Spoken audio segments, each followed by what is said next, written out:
the Secretary General of the United Nations, Ms. Cristina Duarte, United Nations Under-Secretary General and Special Advisor on Africa, Ms. Fatima Mohammed, Permanent Observer of the African Union to the United Nations. Ladies and gentlemen, Excellencies, it's my pleasure to welcome you all to this webinar on what I think is one of the most important and pressing issues that we have to deal with on the continent. Coincidentally, I have just finished a 6-hour session with the Sudan People's Liberation Movement negotiating team that is negotiating with the Sudanese government. They are here in South Africa for a preparation on negotiations, and we will correspondingly do that with the Sudan government negotiating team early in January. I raise that because illicit financial flows is key to the conflicts that are driving instability on the continent. And I think that this issue has to be raised because whereas we must take responsibility for a lot of our challenges on the continent, there must also be mutual accountability for the challenges that we face on the continent. About 3 years ago, I was at a meeting at Chatham House, and one of the participants, a British national, indicated that there are many multinational corporations in Europe and elsewhere who are ready to do deals with insurgent groups, with the groups that occupy sovereign territory that is not in control of a sovereign government. And they are ready to do deals with those groups, of course, extracting minerals, and in return paying these groups so that they can purchase weapons. And these are the kind of activities that prolong our conflicts and complicate the conflicts on the continent. So I'm very glad Your Excellencies Cristina Duarte and Fatima Mohammed that you jointly chose this as the topic as we close the year and as we close the very, very important topic on silencing the guns and the role of illicit financial flows in fueling instability in Africa. Let me just pause also because 2 days ago, as you know, the extraordinary summit here in South Africa extended by 10 years, the Silencing the Guns initiative. And I want to say, because I know Your Excellency Fatima Mohammed, you were there also 10 years ago when we signed up Silencing the Guns initiative, and many people were skeptical, saying, how are you going to silence the guns in 10 years? And they have been even more cynical on our 10th year, saying that, well, did you think it was realistic enough? And I have said repeatedly, including in the UN Security Council last year when I addressed it with Ambassador Mambra, the special envoy on silencing the guns, that it was never our intention that the guns would be silenced. Of course, we hoped that that would happen.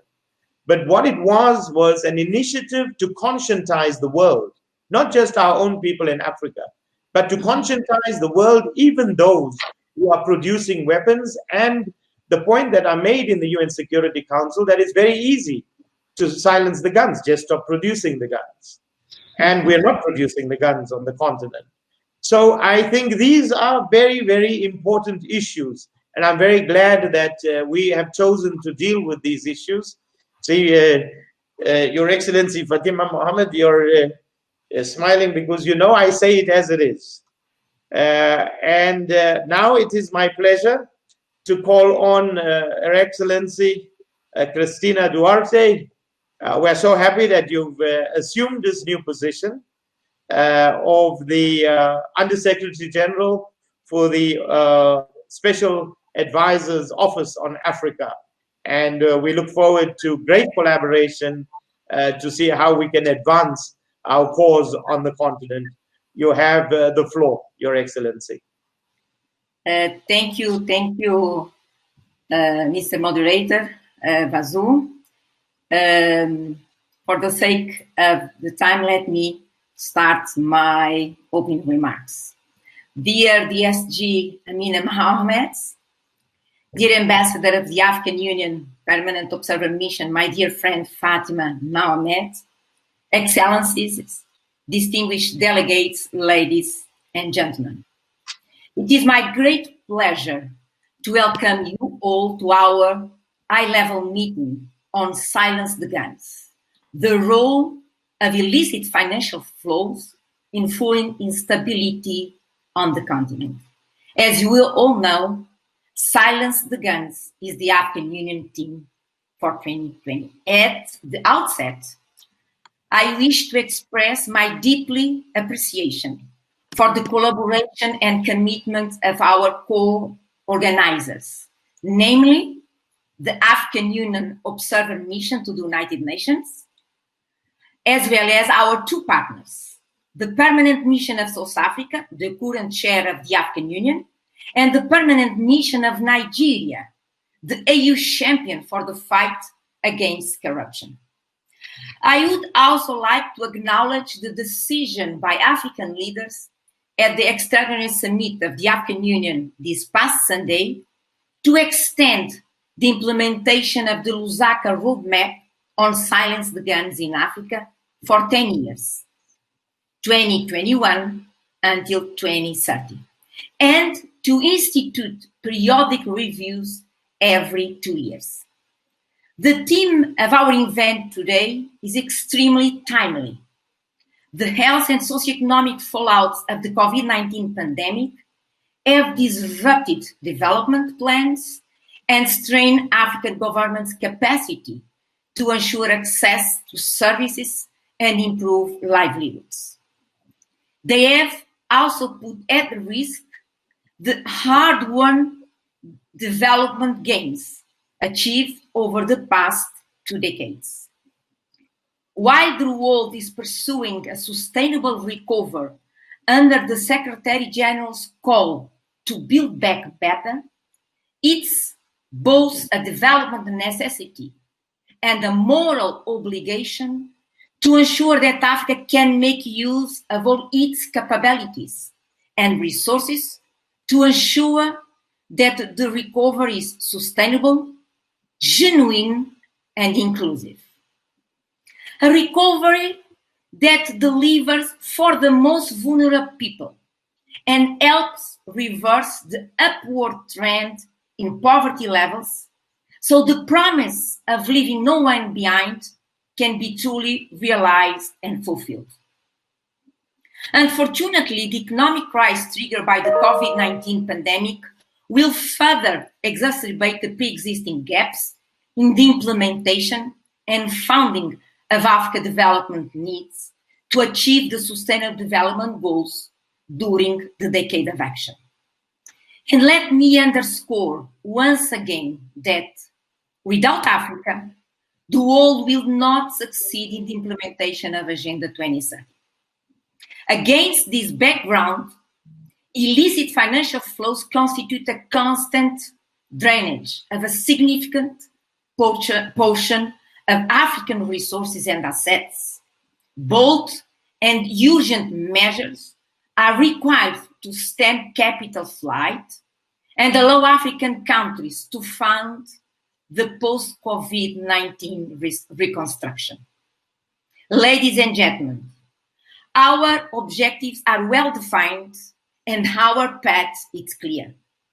The Addis Ababa Action Agenda underscored the importance of taking measures to combat corruption and curb illicit financial flows, paragraph 18, and redouble efforts to substantially reduce illicit financial flows by 2030, with a view to eventually eliminating them, including by combating tax evasion and corruption, paragraph 23, as well as eliminate safe havens that create incentives for transfer abroad of stolen assets and illicit financial flows and strengthen international cooperation and national institutions to combat money laundering and financial terrorism.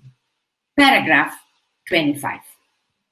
Similarly, in the 2030 Agenda for Sustainable Development, world leaders commit to significantly reduce by 2030 illicit financial and arms flow, strengthen the recovery and return of stolen assets, and combat all forms of organized crime, SDG 16.4, and strengthen domestic resource mobilization, including through international support to developed countries, to improve domestic capacity for tax and other revenue collection, SDG 17.1. Accordingly, while the goals are there, it's the political will and the capacity for implementation that is often lacking,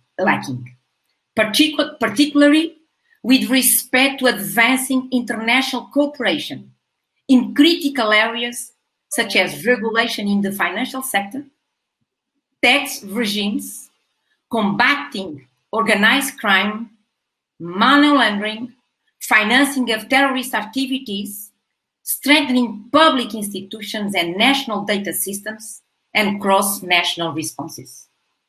Ladies and gentlemen, the estimated 88 billion that Africa loses annually in illicit financial flows is not just a figure. It should be looked at through the lenses of missed development opportunities, lost livelihoods, and increased poverty.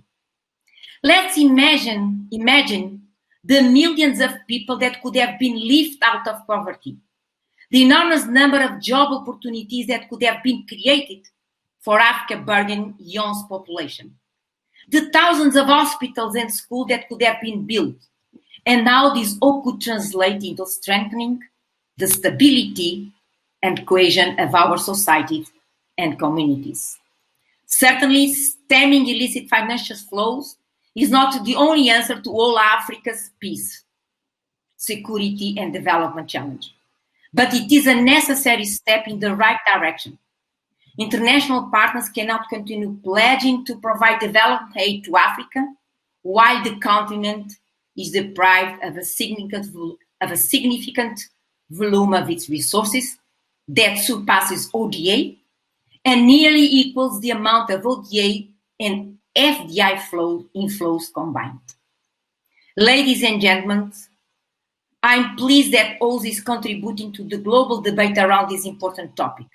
Today's meeting, which provides a space for governments and the regional organization to discuss this theme, is the second meeting organized this week by OZA on this topic. It was preceded by a roundtable meeting held on Tuesday with academic experts and practitioners that focus on the impact of illicit financial flows on the peace and security situation in the Sahel region. During that roundtable, experts noted that causal relationship of illicit financial flow with conflicts exists in both directions. IFFs can be affected in the creation of crisis on the conflict, while at the same time IF can also be induced by those crises.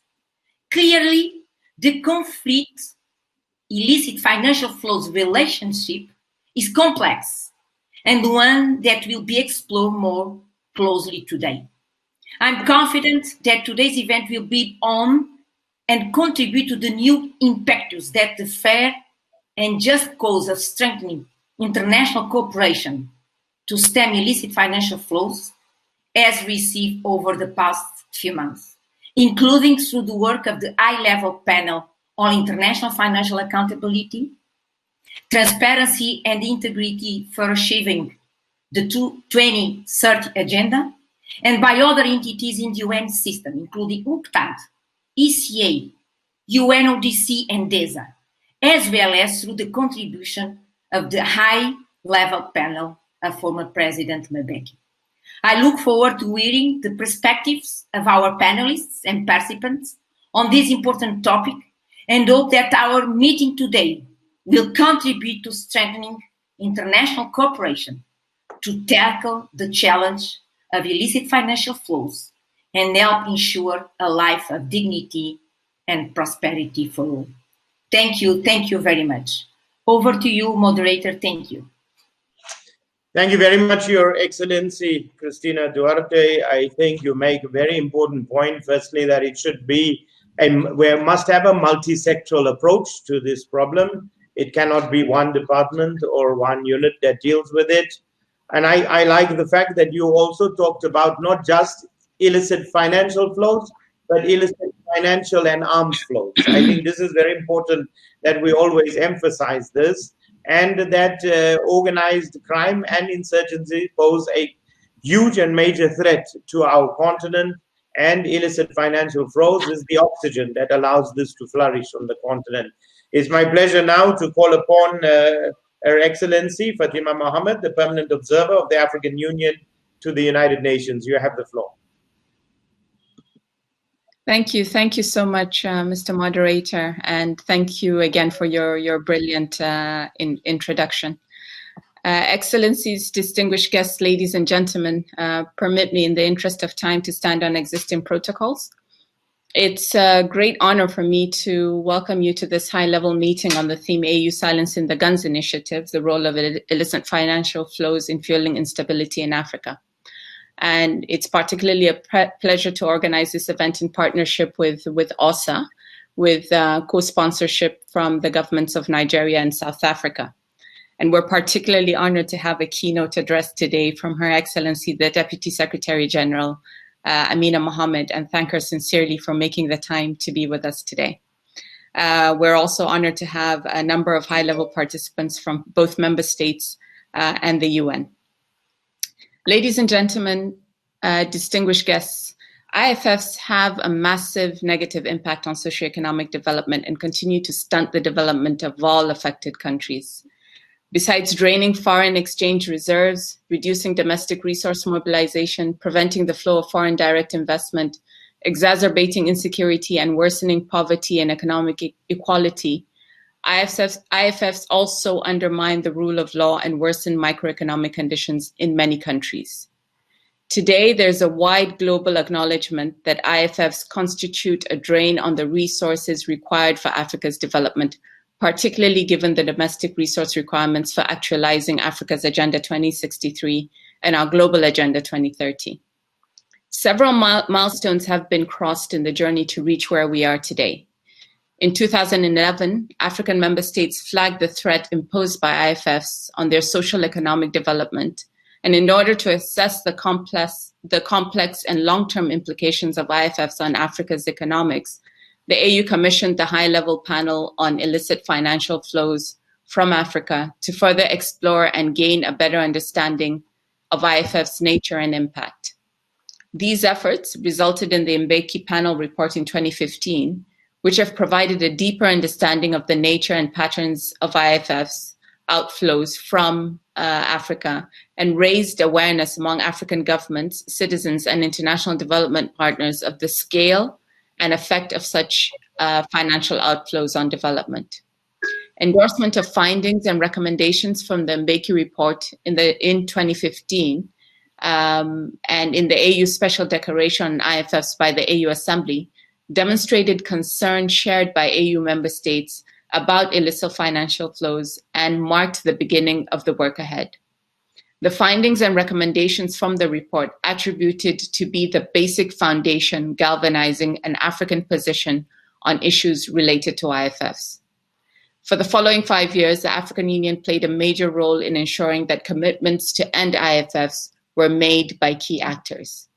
In addition, the work of the high-level panel contributed to the enhancement of collaboration and cooperation amongst African countries, as well as their external development partners to promote better global understanding of the scale of the problem for African countries. Despite these achievements, however, there's still a need to reinforce and continue these efforts with the aim to foster regional and international cooperation to curb IFFs. In addition, distinguished guests, ladies and gentlemen, the issue of ending conflicts in Africa is a collective global responsibility towards building peaceful societies that enhance dignity, prosperity, and security for all. In pursuing this vision, the African Union heads of state and government pledged in the 50th anniversary solemn declaration to silence the guns and to free future generations from the burden of conflict as part of efforts to promote an integrated, prosperous, and peaceful Africa.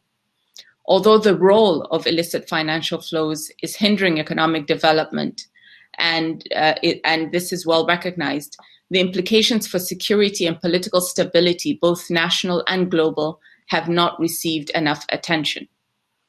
There is circumstantial evidence that illicit financial outflows contribute to the devastation of peace and security by providing conflict, by promoting conflict, and providing terrorists and criminal groups the financial means to conduct their operations and undermine peace.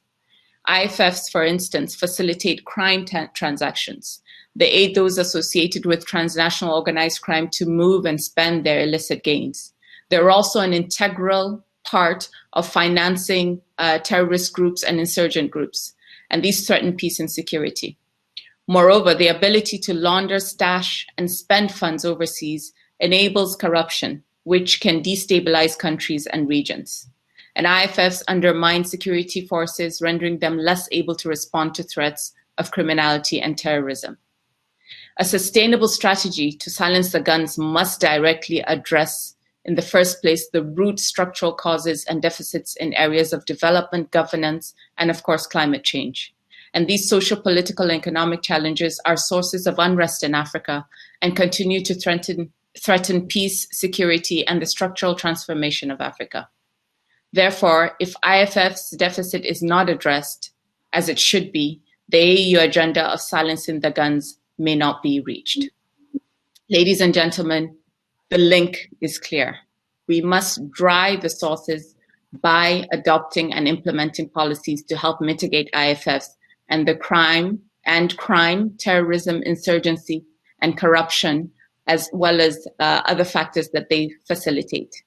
These policies will not eliminate security threats. At the minimum, they can assist with law enforcement and reduce the leverage of actors that threaten peace and security. IFFs should be recognized as contributing to threats to peace and security in Africa, and we should make countering IFFs by using regional and global instruments a priority. Lastly, distinguished guests, ladies and gentlemen, I cannot conclude without saying a word about the COVID-19 pandemic, which has imposed new realities, disrupted many aspects of our lives across the board, and shifted our focus and efforts to combat the devastating impact of the virus. In supporting the efforts employed by various fronts to mitigate the effects of the pandemic, the African Union Commission and the UN reiterated the call for silencing the guns in calling for a global ceasefire during these crucial times. This is the end of 2020, and it is clear that we still have work to do in order to ensure we truly silence the guns on our continent while we refocus our efforts towards development and prosperity for our peoples. We have a number of distinguished speakers and panelists in our meeting today, and I hope that we will thoroughly be able to examine the issue with a special focus on the interdependency between peace, security, and illicit financial flows. I wish you fruitful deliberations and thank you for your attention. Thank you. Very good. Thank you very much, Your Excellency Fatima Mohammed. You made a very crucial point. I think that the issue of ending conflicts in Africa is a global collective responsibility. And it's pointed out no better than in this issue of illicit financial flows, because this is not a one-way street. This is a two-way street on corruption, on financial flows, and there has to be mutual accountability. So I think your point is well taken, that this is a global collective responsibility. Now, it is always a pleasure for us, despite the fact that the DSG is the DSG of the United Nations, you are still ours in Africa. So we're always very happy to have you, DSG, because you speak with such passion. And yes, you have on this issue, you know this issue very well, and you know how devastating it is to our continent. So we're really, really happy that you made the time to join us, and you have the floor, Your Excellency. Thank you very much, Fassa. I hope everyone can hear me. Excellencies, our distinguished delegates, and many joining us today. friends, it is indeed my pleasure to join you to discuss the need to silence the guns and stem illicit financial flows for the achievement of peace, of development and stability in Africa. And we really do welcome the extension for the 10 years, not that it should take 10 years, but as it aligns with the decade of action on the SDGs, I think it's even more important for us to see what we need in terms of peace and stability in order to have sustainable development. But I also take the opportunity to celebrate the partnership between the UN and the African Union, which really does represent an exemplary model of cooperation. And I'm, incredibly proud to be on the same platform, two African women leaders representing advice to the UN on Africa, Christina and Fatima, really the aspirations and the frameworks of the African Union. We could not have better leadership, and I'm very proud that it is my sisters. The two organizations continue to strengthen their partnership in all areas of peace, security, and development, including through advancing the implementation of the joint framework for enhanced partnership in peace and security and the framework for the implementation of Agenda 2063 and 2030.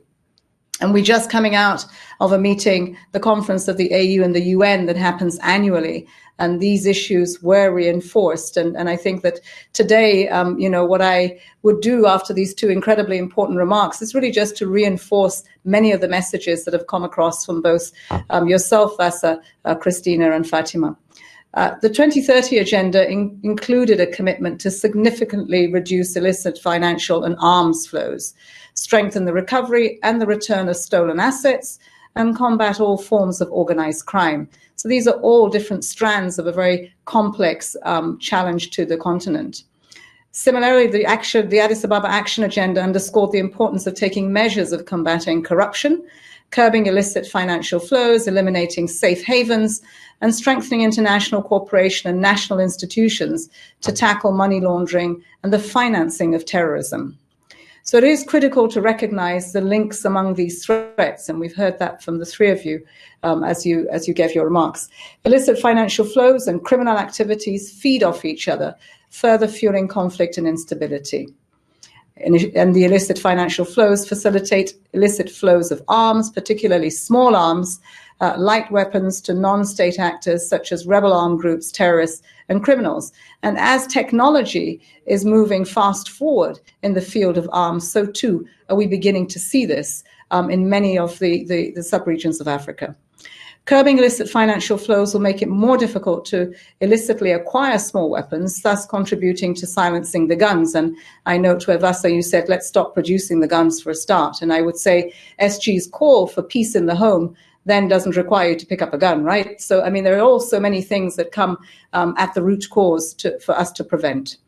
Illicit financial flows are also draining the resources urgently needed to respond and recover better from the pandemic. We're seeing this in the stimulus packages with the huge financial fiscal gaps that are needed for us to get the response to the recovery.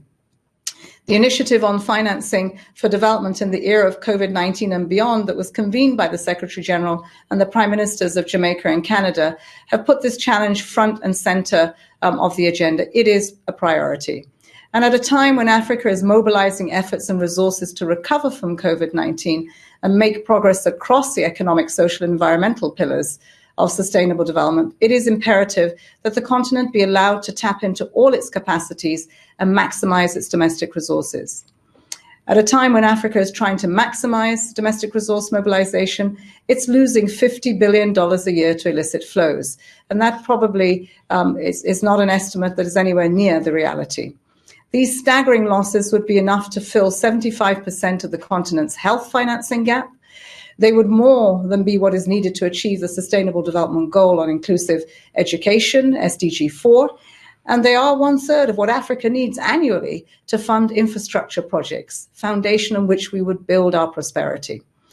These flows pose a threat to stability and security in African countries. They're undermining our institutions and democracy, and they jeopardize sustainable development and the rule of law. Sadly, women and girls are particularly exposed to criminal activities and conflicts that are driven by IFFs, as they are subject to trafficking, sexual violence, which are all used as weapons of conflict. African countries have made an important effort to establish dedicated institutional frameworks for combating illegal financial flows in the main channels of trade, of investment, of financial systems and corruption. Yet, trade misinvoicing, tax fraud, criminal activities and money laundering continue to thrive. We will need political will to implement these relevant measures, particularly to make personal costs greater than personal benefits will be crucial. Legal frameworks that clearly outlaw illicit activities and strong legal processes for investigating and, let me underscore here, prosecuting and holding to account perpetrators are also a necessity. We often investigate, we very rarely get to the end of that process. African countries also need to build the capacity of relevant institutions with human resources, equipment and financial resources, including to target IFF perpetrators beyond national boundaries. Political will is also needed to name and shame perpetrators and complicit actors, and to include credible deterrents and incentives for looking at the threats to individual liberties. This problem needs to be tackled at the source, in transit and at the destination. It will require heightened global cooperation. Silencing the guns and stopping illicit financial flows go hand in hand. And I believe that it is now time that we have to say, no longer will we allow sinister effects of these flows compromise human development today and for generations to come. We owe that to the continent. We owe that as we serve our mandates, and we look for a peaceful and prosperous Africa now and not in years to come. But let's put those building blocks in place now. Thank you.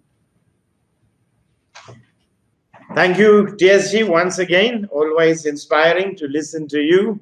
And very, very critical points that you make. I think the important point that we recognize the link between IFFs and conflict. I think it's there. Everybody's made that point. I'm sure the other speakers will also reinforce that point. And I think we must make this an agenda to conscientize more people globally about this link that is there, because it is so crucial to our continued development on the continent. And the fact you raised about the 50 billion a year that leaves the continent, I'm very passionate about the fact of our infrastructure development on the continent, because we cannot transform our economies from agrarian to industrial to services unless we can invest in our infrastructure. And if all of this money is leaving the continent, when in fact we can utilize it, not just for infrastructure, but crucially now for health and education, to deal with the crisis that has come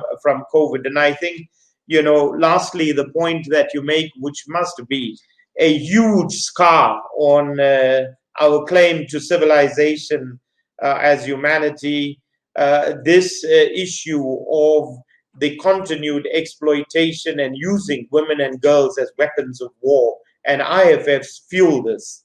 I think this is a huge scar on our claim to civilization. And really, to deal with this issue, we must deal with IFFs. So really, thank you very much, DSG, for your inputs. And I'm sure we are now going to pick up on where you left off. We will have remarks now from a number of participants, starting, of course, with the President of the General Assembly of the United Nations. And it's my pleasure to call upon His Excellency, Mr. Falcon Bosker, to deliver his remarks. Thank you very much.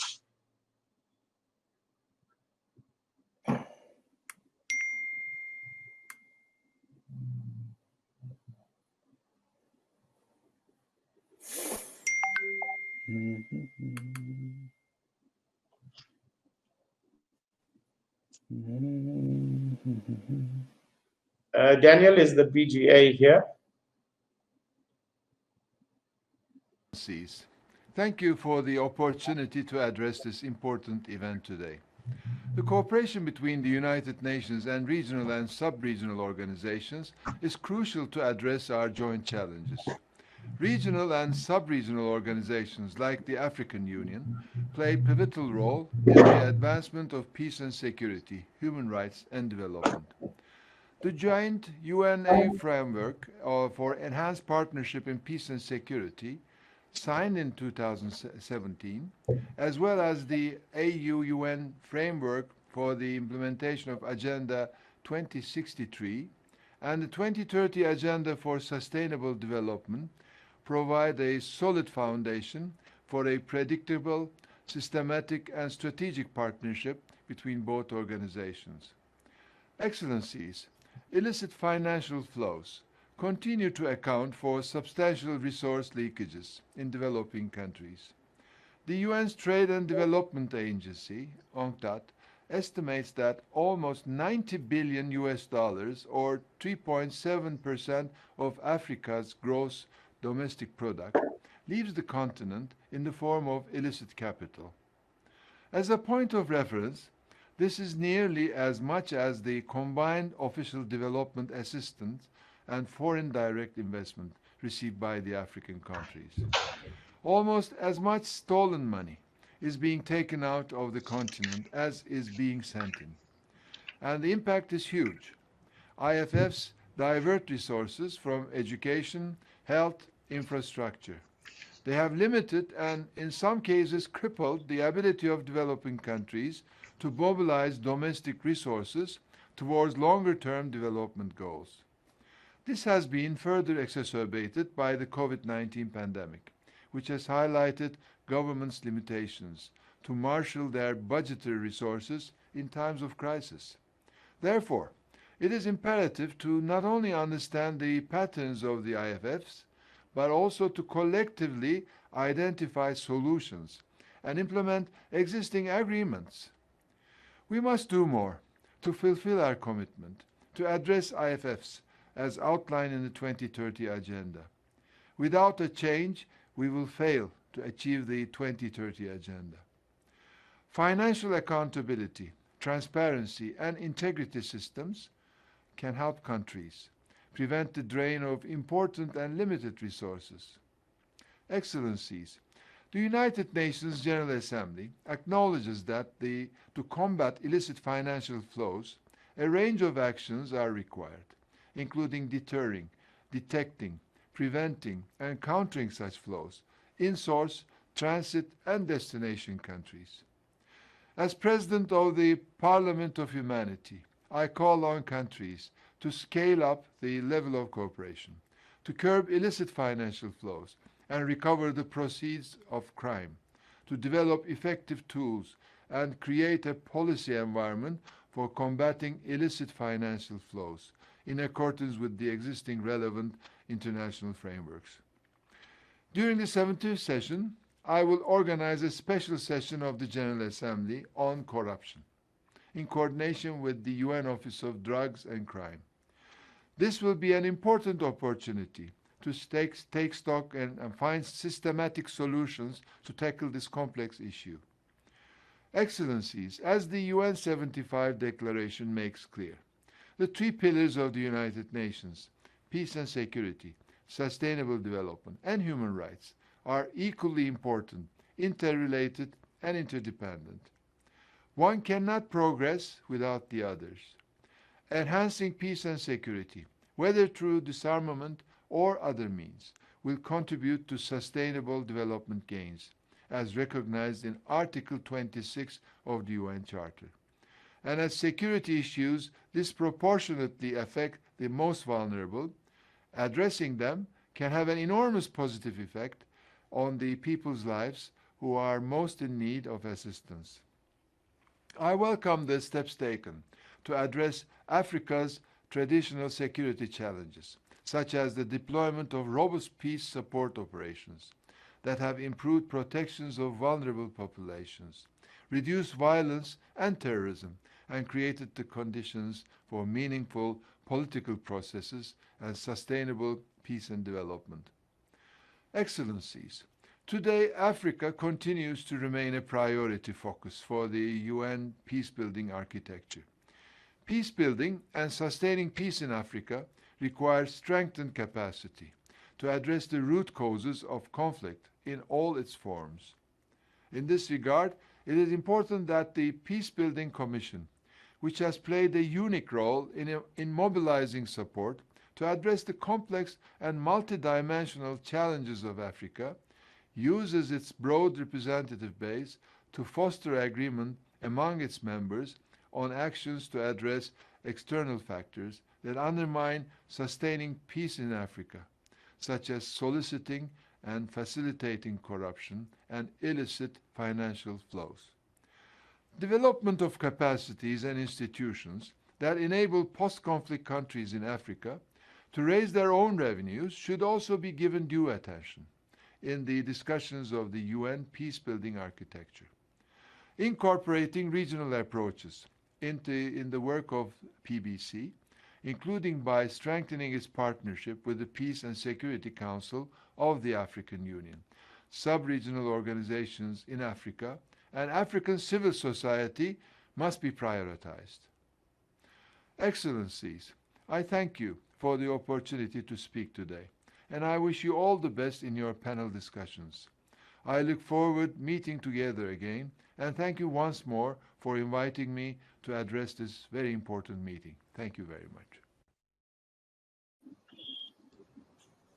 Thank you very much, Your Excellency, President of the General Assembly. It's now my pleasure to call upon the President of the United Nations Economic and Social Council, His Excellency Mr. Munir Akram. You have 5 minutes to deliver your message. Thank you very much. Thank you, Mr. Moderator, and I'd like to thank the Deputy Secretary General for her remarks, as well as the representative of the African Union, Fatima Mohammed, as well as Madam Cristina Duarte, and as well as the missions of South Africa and Nigeria for organizing this event. And thank you very much for inviting me. The link between illicit financial flows, development, peace and security is well established. In Addis Ababa, we committed ourselves to eliminating illicit financial flows. In the 2030 agenda, illicit financial flows were included among the targets of SDG 16. And the Secretary General, in his roadmap for financing for development, has included regional cooperation to reduce and recover illicit flows as one of the 3 priority targets. We are all aware that each year billions of dollars flow out of the developing countries in illicit financial flows. The DSG has mentioned $50 billion from Africa. I would say that an equal, large, if not larger amounts are flowing out of developing countries in Asia and Latin America as well. We commend Nigeria and Norway for taking the initiative last year to set up the FACTI panel. The interim report of the FACTI panel, which was launched in September this year, has identified monumental resources that are lost to developing countries every year. The bleeding of the economic resources of developing countries, especially in the midst of this COVID crisis, must stop. These flows have contributed to slowing the Millennium Development Goals and are now constitute a major obstacle to the achievement of the SDGs as well. We look forward to a final report of the FACTI panel. I believe that the actions that will be required are very clear. Firstly, the stolen assets of developing countries, including the proceeds of corruption, bribery, and other crimes, must be returned forthwith without conditions or other legal or technical obstacles. Secondly, safe haven countries must impose criminal and financial penalties on their financial institutions which receive and utilize such money or assets which are not proven to be legally earned, assets and money which have been transferred for the purposes of tax evasion or avoidance. Third, the enablers of corruption and bribery, such as accountants, lawyers, and other intermediaries, must be closely regulated, monitored, and held accountable. Fourth, the beneficial ownership of foreign companies must be revealed immediately. 5, it is essential to prevent multinational corporations from resorting to profit shifting to low tax jurisdictions to avoid taxation. A global minimum corporate tax could prevent this practice. 6, revenues from digital transactions should be taxed where the revenues are generated, not elsewhere. Distinguished guests and participants, we must reverse the unequal investment treaties that have been concluded by so many developing countries and set up a fair system for the adjudication of investment disputes. Finally, all official and non-official bodies set up to control and monitor illicit financial flows must include the concerned countries. And the United Nations should set up a mechanism to coordinate and supervise the work of the various official and non-official bodies which are dealing with illicit financial flows to ensure coherence, consistency, and equity in their work. The African countries and the African Union have taken bold leadership on this issue, starting with the AU-ECA high-level panel on illicit financial flows from Africa. I believe that international consensus must now be built to halt this practice and to reverse the flow of resources from the developing countries. We will try to endeavor in ECOSOC at the forthcoming FFD forum in April, as well as at the HLPF forum in July, to include this issue as one of the principal requirements for action to promote the SDGs in the decade of action. Thank you very much. Thank you very much, Your Excellency. It is now my pleasure to call the representatives of the 2 member states that were involved in the planning of this event. Firstly, let me start with the permanent representative of the mission of the Republic of South Africa to the United Nations, His Excellency Dr. Jerry Machela, my compatriot from South Africa. Ambassador, you have the floor.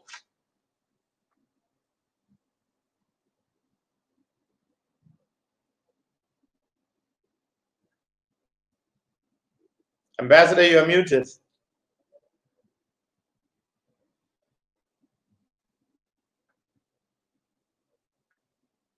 Your Excellency, I think you are still muted.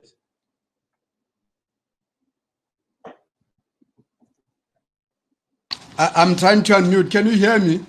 No. Can you hear me? We can hear you now. Go ahead, Ambassador. Chair and Excellencies, I'm sorry you cannot see me, but I'm sure you can hear me. No, we can see you. South Africa would like to thank the United Nations Office for the Special Advisor for Africa, OSA, the African Union Observer Mission to the United Nations, and our fraternal friends in Nigeria for co-organizing the high-level event on silencing the guns, the role of the illicit financial flows in fueling conflict in our continent. We are happy to be the co-organizer of this event. This high-level event today is an opportune time to reflect on where we are in terms of finally silencing the guns in Africa, particularly, Chairperson, as it resonates well with the theme of the African Union for 2020, silence the guns, creating conditions for African development. Welcome the report of the Chairperson of the AU Commission, whose recommendations are pertinent in Africa's objective of silencing the guns.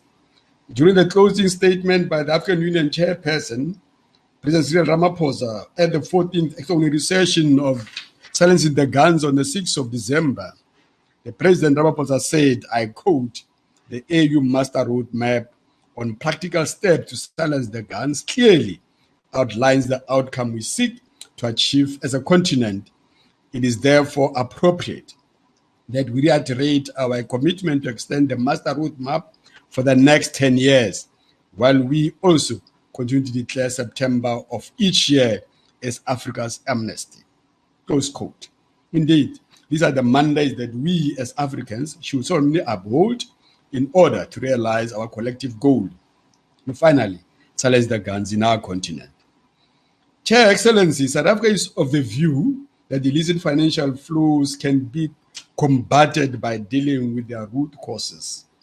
The African Union report of the high-level panel on illicit financial flows in Africa, under the chairmanship of former President Mbeki, provided the international community with practical recommendations that could resolve and indeed bring an end to these illegal flows.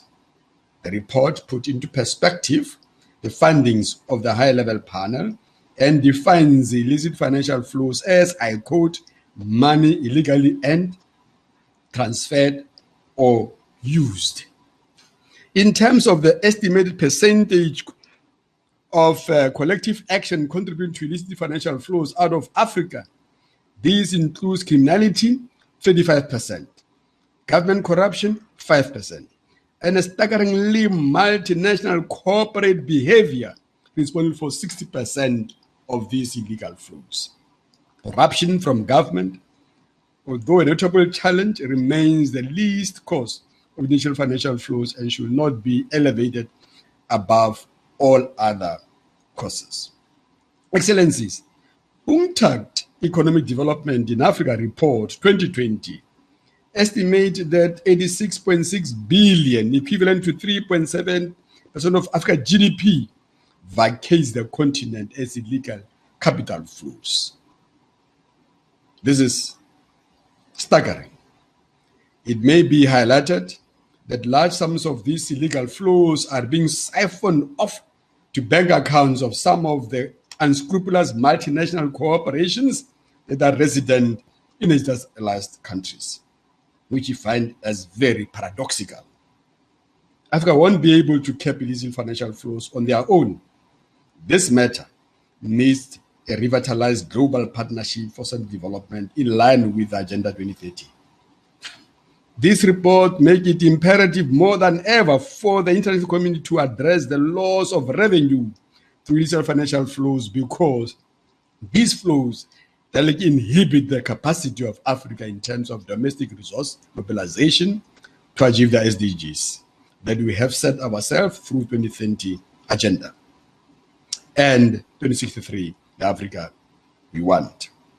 Illicit financial flows continue to also diminish the benefits the developing countries could derive from trade, primarily commodities, which is a driver for investment, economic growth, and social development. It is important, Chair, to address the loss of revenue through these illegal leakages in Africa, which has a direct bearing on the capacity of Africa to implement the SDG goals as outlined in the 2030 agenda and African Union Agenda 2063.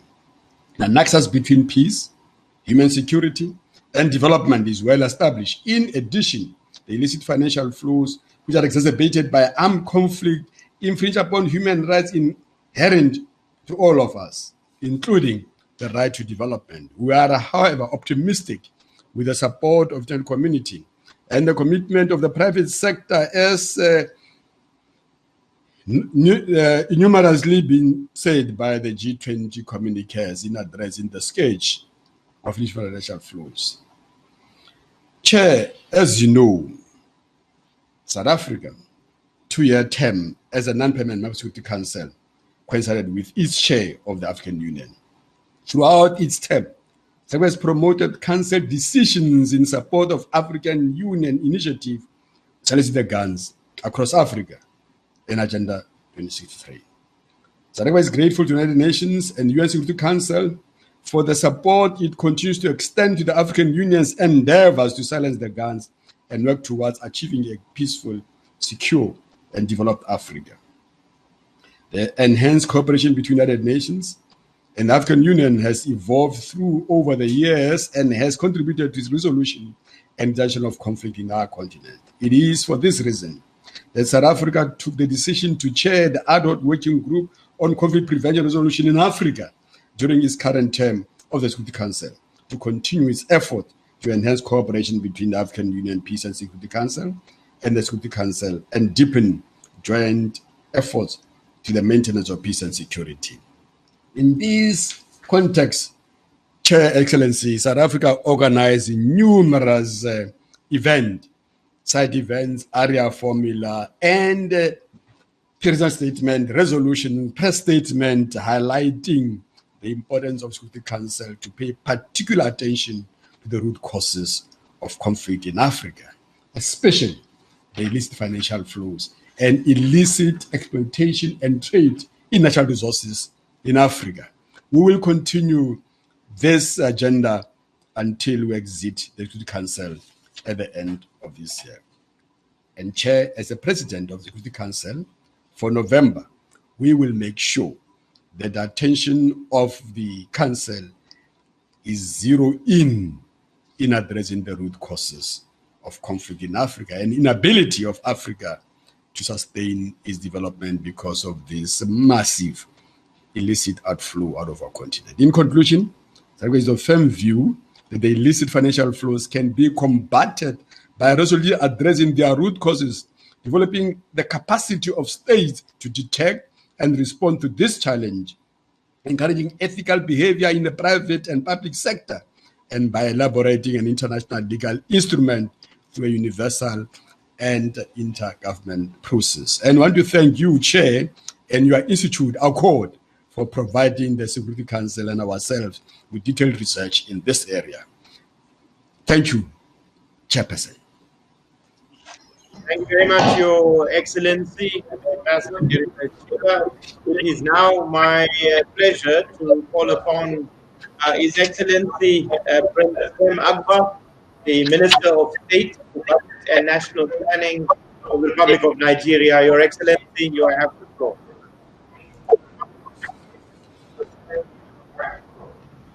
Thank you. Good afternoon from Nigeria. Excellencies, ladies and gentlemen, permit me to specially. Your Excellency, let me just intervene and ask all other speakers and participants to please mute yourselves so that we can hear the speaker clearly. So if you can all please mute yourselves, thank you very much. Please go ahead, Your Excellency. Okay. Excellencies, ladies and gentlemen, permit me to specially recognize my sister, the Deputy Secretary General, Amina Mohammed.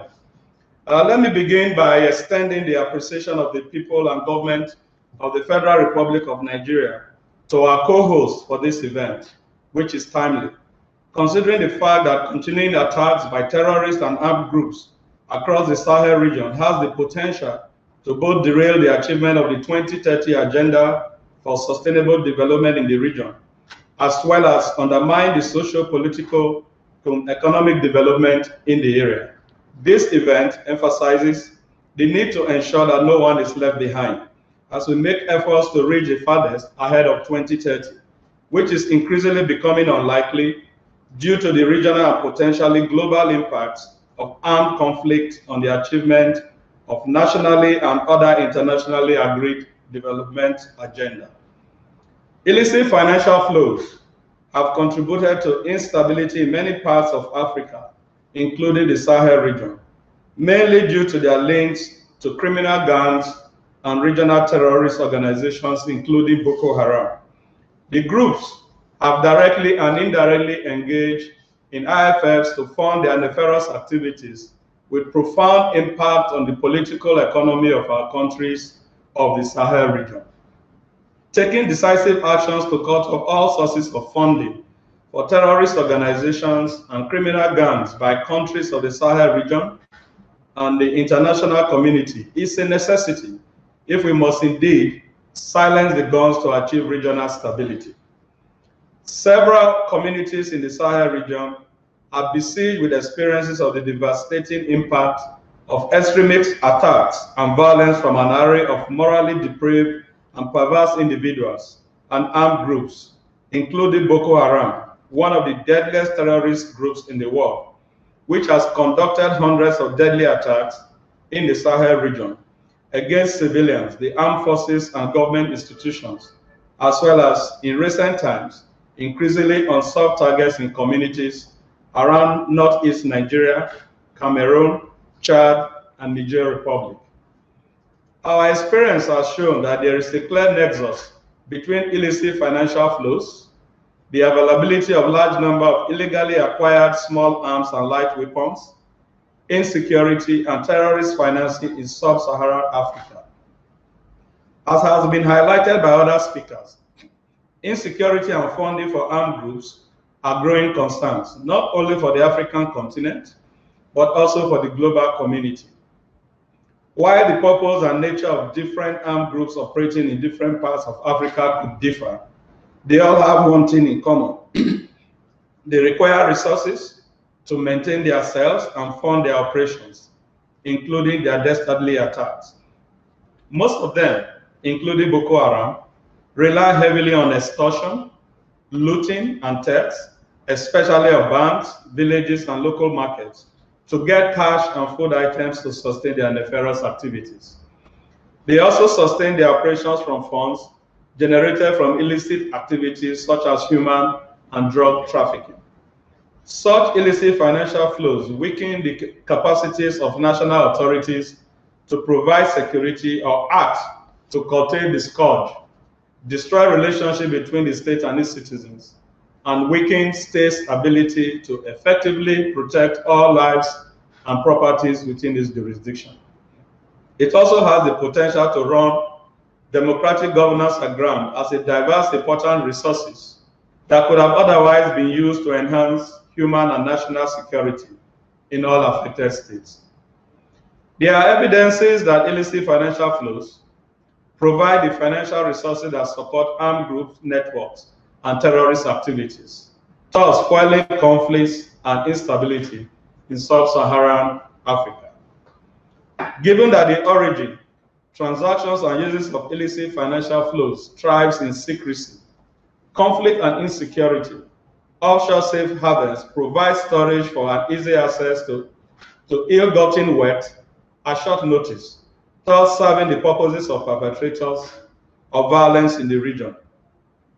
It is in this regard that Nigeria believes that if the international community takes drastic measures towards unwholesome practices, such as the existence of offshore shadow financial systems and secrecy jurisdictions, and strengthen its resolve to achieve SDGs 16.4, the spiral effect will result in the reduction of risk of state fragility, enhance peace and security in Sub-Saharan Africa, and increase the chances of achieving many human development targets within the region.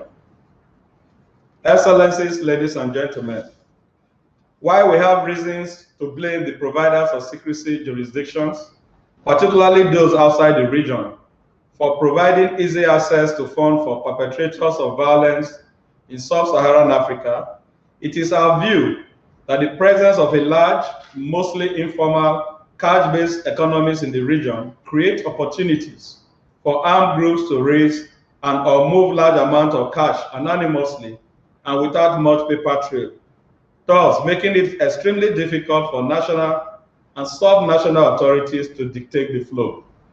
Regrettably, armed groups have capitalized on this and the porosity of national borders within the region to move funds around for their nefarious activities.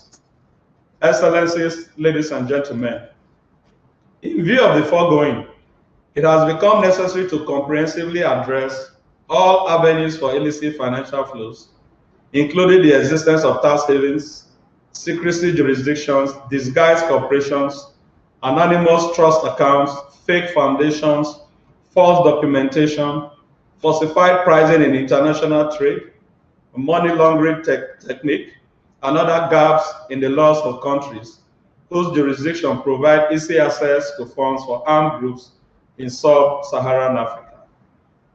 Conscious of the need for African policymakers to address this matter domestically, the government of Nigeria has commenced the closure of all avenues for the financing of Boko Haram terrorist group.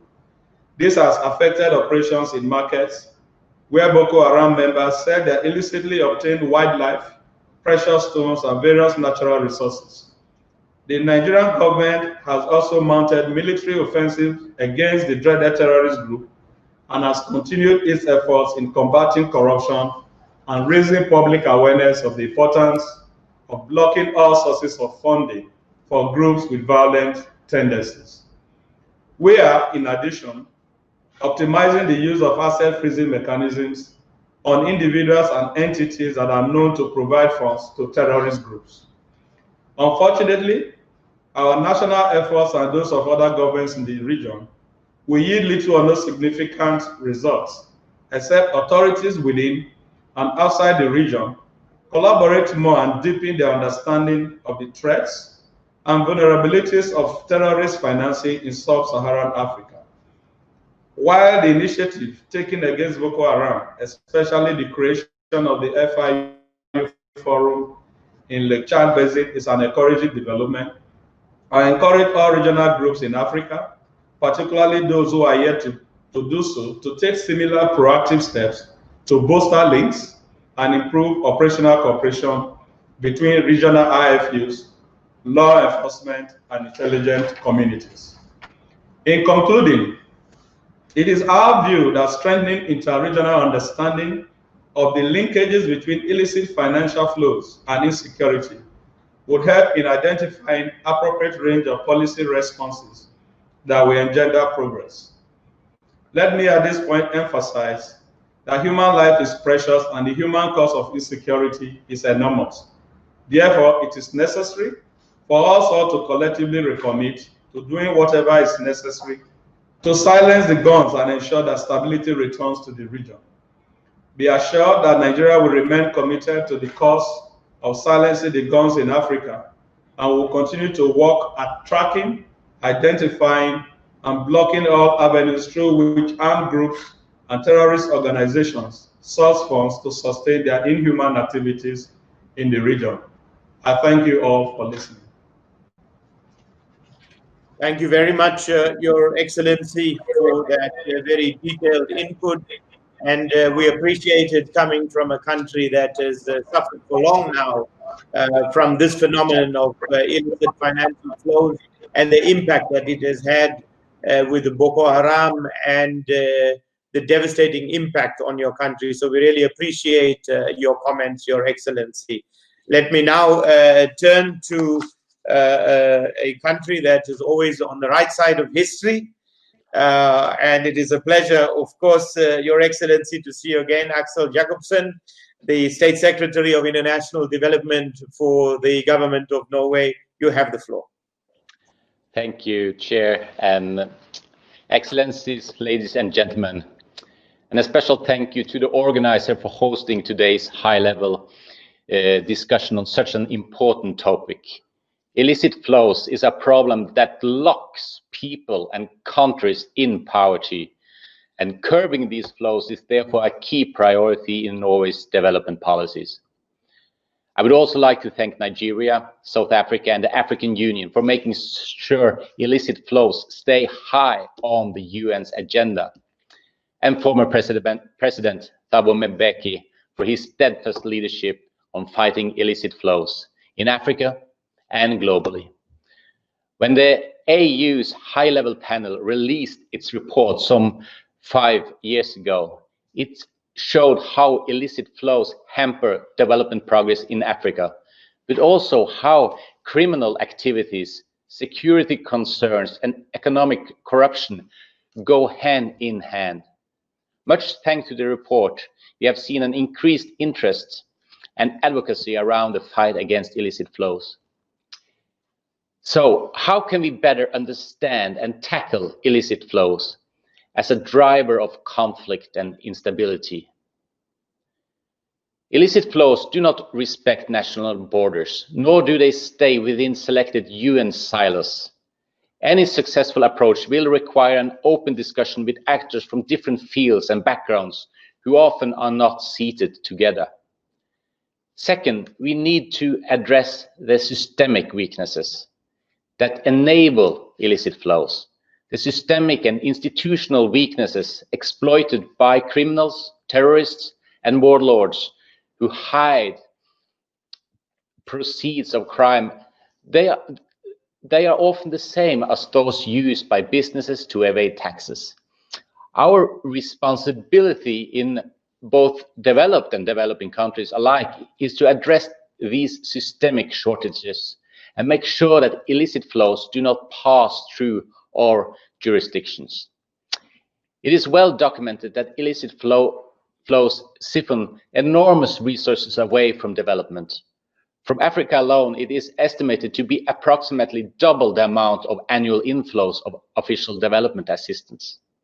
In the current context of rebuilding after COVID-19 and given the already scarce resources for development, this stands in the way of our collective ambition of reaching the Sustainable Development Goals.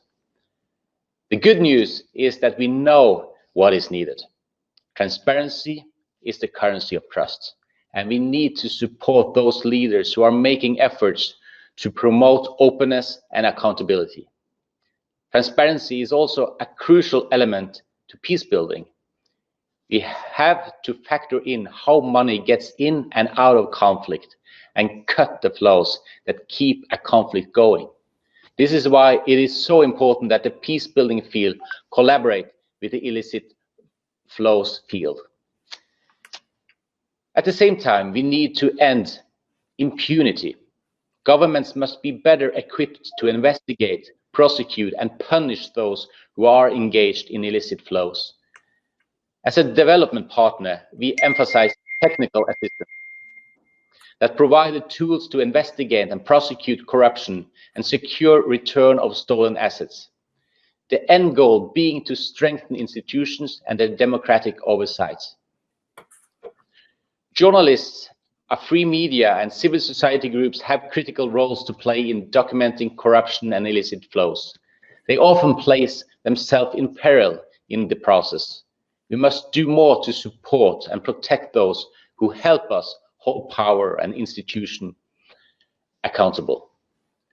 Norway, in its capacity as ECOSOC president, launched a high-level panel on financial accountability, transparency and integrity, the FACTI panel, earlier this year, together with the President of the General Assembly. The FACTI panel will publish its final report in February. The valuable lessons learned in the AU's high-level panel and other ongoing processes that connect illicit flows to peace and security sector should be included in its considerations. I am an optimist. I believe that continued attention to prevent illicit flows by all actors and across fields will foster stronger leadership, and Norway will do its part. I look forward to working with you all to achieve our common global goals. Thank you very much. Thank you very much, Your Excellency. We have no option but to be optimistic about the future. And part of that optimism is investing in our young people on the continent. As you know, and as our distinguished participants know, that in the near future, 50% of the population of our continent will be young people. And if we do not resolve the problems that we and the challenges we have today, we will leave them with this burden, and we will leave them with a very complex burden, because we know now over the last 3 decades or so, we have seen that conflicts have become increasingly much more complex. And illicit financial flows, fueling, of course, insurgencies and fueling criminal syndicates, has brought huge complexity and very, very difficult situations to deal with. So it is my pleasure now. Thank you very much, Your Excellency. Now it's my pleasure to call upon Emma Nganga, the African Youth Ambassador for Peace. And this is an important voice given the impact that illicit financial flows and its connection with conflict will have on our young generation on the continent. Emma, you have the floor.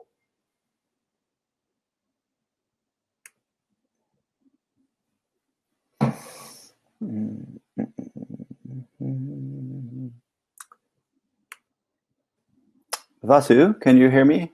I can hear you, Daniel. Yes, we will have a video first from the European Commission.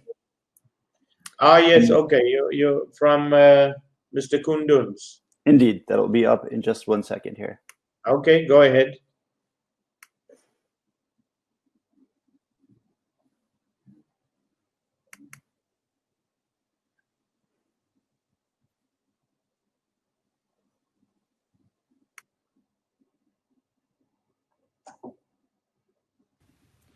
would like to start by congratulating Undersecretary General Cristina Duarte for her appointment as UN Special Advisor on Africa. I wish her success in the role and very much looking forward to... Daniel, I think you got to turn the volume up. Illicit financial flows. I'll start by a figure which is known, I think, to all of us, 89 billion US dollars yearly. That's according to a recent UNCTAD report, the estimated amount of illicit financial flows, which is equivalent to 3.7% of Africa's GDP and half the financing gap to achieve the SDGs.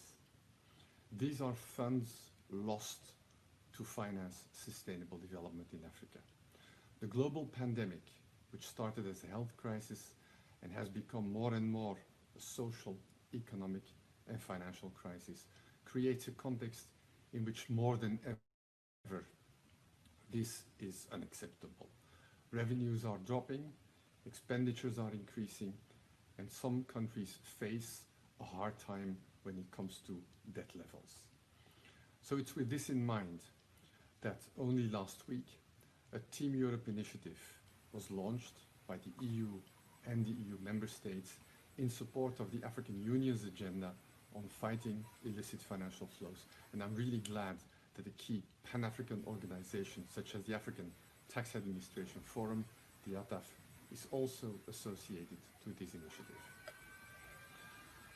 Obviously, this means we need to step up cooperation on tax good governance, on fighting tax evasion, and on tax avoidance. For instance, through the Global Forum on Transparency and Exchange of Information for Tax Purposes, which had its annual meeting yesterday on the 9th of December. Progress is encouraging, but more needs to be done. And partner countries need to be supported in their efforts to reach the standards and to make best use of the system. The European Union, through the OECD, is really proud to support these efforts. Tackling illicit financial flows, of course, is part of a wider set of governance challenges. Improving public finance management, or the way we like to call it, collect more, spend better, is part of it. Advancing on anti-money laundering or on counter-terrorist financing is another one. There are more, of course. Political will, international cooperation, and capacity building have to go hand in hand to move ahead. To conclude, there's not one single silver bullet. But as a European Union, we are fully committed to play our role in the global fight against illicit financial flows. Because Africa needs those flows, and because we cannot afford that they fuel instability and conflict instead of sustainable development. Thank you very much. Great. We're sorry about the sound quality on that video, but it was recorded, I think, on very low sound quality, according to our technical team, and we apologize for that, but I'm sure the recording will be made available. It's now my pleasure to give you the floor, Emma, once again. Thank you, Chair. Excellencies, ladies and gentlemen, I first of all wish to acknowledge the conveners of this session. That is, of course, the UN's Office of the Special Advisor on Africa, African Union, as well as the Permanent Mission of South Africa and Nigeria to the UN. I also wish to appreciate your consideration on the participation of youth in this case session. And I'm also humble as I am woman to be amongst great women in leadership who have spoken prior. Let me start off by referencing Michael Parenti, a political scientist, and he states as follows. He states that the generation of billions of dollars in a continent labeled as poor is ironical because Africa is not poor, because you do not go to poor countries to make money. It's only the people who are poor. And he goes ahead and says that these countries are not underdeveloped, but they are overexploited. We really need to reflect on these words. So, of course, peace and security remains a key challenge in the continent. And of course, with its dire impact on young men and women, where, of course, for levels of poverty to gender equality, inequalities, among others, have become prevalent. And of course, their commercialization of conflict has also impeded the efforts of peace building, again, with the cycles of proxy conflicts arising from geopolitics, further providing favorable conditions for IFFs to thrive. IFFs, of course, are a primary threat to national, regional, and continental stability. And of course, they have resulted in the lack of capacity to mobilize adequate resources to invest in our communities, of course, through the effective implementation of the SDGs, to economies depending on foreign aid and the fueling of armed groups, among others. Case in example, when you look at East Africa, IFFs are funding Al-Shabaab, of course, through corruption in relation to the proliferation of small arms and light weapons, as well as through contraband, of course, which is a key issue in the region. And excellencies, ladies and gentlemen, young women and men bear the brunt of the impact of IFFs. IFFs have destabilized economies where masses of youth are coming into fragile economies that are unable to contain them, unable to provide quality education, quality healthcare, quality food security. And it's not just about provision of these basic necessities, but also access to these necessities. Again, also to the cycles of systemic exclusion and marginalization, apologies. Economies that have failed to provide enabling environments for them to exercise their rights and responsibilities in the development agenda. Again, this coupled with the impact of COVID-19 pandemic, of course, has made the situation worse among member states. And consequently, of course, this has left youth vulnerable and desperate to engage in armed violence, organized crime, violent extremism, drug trafficking and abuse, among others, which threaten peace and security. Sorry, Emma. Can I ask all participants to please mute their mics so it doesn't interfere with our speaker's presentation? Thank you very much. Please continue, Emma. Okay, thank you, Chair. IFFs have also contributed to the prevalence of gender inequalities, of course, through, which is basic, the violation of human rights. Of course, this is visible through human trafficking, through sexual violence. And of course, this further impedes our fight against HIV/AIDS, which of course is a key health issue in the continent. Secondly, there's the issue of financial resources fueling conflict and criminality, of course, create conducive environments that are a threat to women's peace and security. And thirdly, economic inequalities through the lack of sufficient provisions of resources to mitigate gender inequalities, lack of resources to contribute to the social economic empowerment of women. Case in example, resources should be invested in sexual and reproductive health rights. So again, this becomes a challenge. In this regard, member states are obligated, as per Goal 16.4, to address IFFs, and they need to commit to building blocks of peace through effective implementation of the SDGs, as well as mechanisms in place. Ladies and gentlemen, when it comes to youth engagement, it's very important that we recognize that youth and women play a crucial role when it comes to the social, economic, and political development, as well as in peace and security. This is because they are primary actors at the grassroots. And that's when it comes to engaging them, it is important that we tap into a bottom-up approach. And the African Union's continental framework on youth, peace, and security, as well as resolutions 2250 and 1325, are key platforms that member states, development partners, and also regional economic communities and mechanisms need to tap into and create enabling environments for the youth and women to exercise their full potential, as well as also counter their vulnerability, of course, through prioritizing on the key areas of participation, protection, prevention, partnership, and disengagement or integration. As I conclude, it is also vital to explore the nexus between IFFs and the exploitation of young men and women, where we need to go beyond the economic and peace lens and also focus on gender-sensitive perspectives. So when it comes to youth engagement and women, I will look at 3 key areas. One, there is need for capacity building. When you talk about capacity building, there's need to fill the current knowledge gap on IFFs among youth and women, of course, at the local level. And this, of course, will facilitate their constructive participation in the prevention and response of IFFs. And when it comes to filling this knowledge gap, it's also important that information should be available and accessible to all, irrespective of location. Again, this considering the challenge of digital divide, of course, in the continent. Secondly, of course, there's need for awareness creation, sensitization, and capacity building for both, of course, youth, men, and also stakeholders who need to understand the nexus and their roles in combating this vice. And of course, this coupled with collaborative efforts by all stakeholders. Secondly, there's need for partnership and empowerment.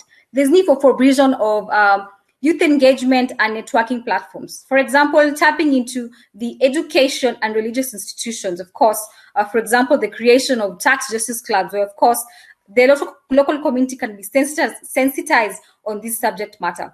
Secondly, in relation to provision empowerment platforms, we need to look at development of more campaigns on IFFs, where, of course, youth can contribute through the creative arts sector, of course, on the various areas of IFFs.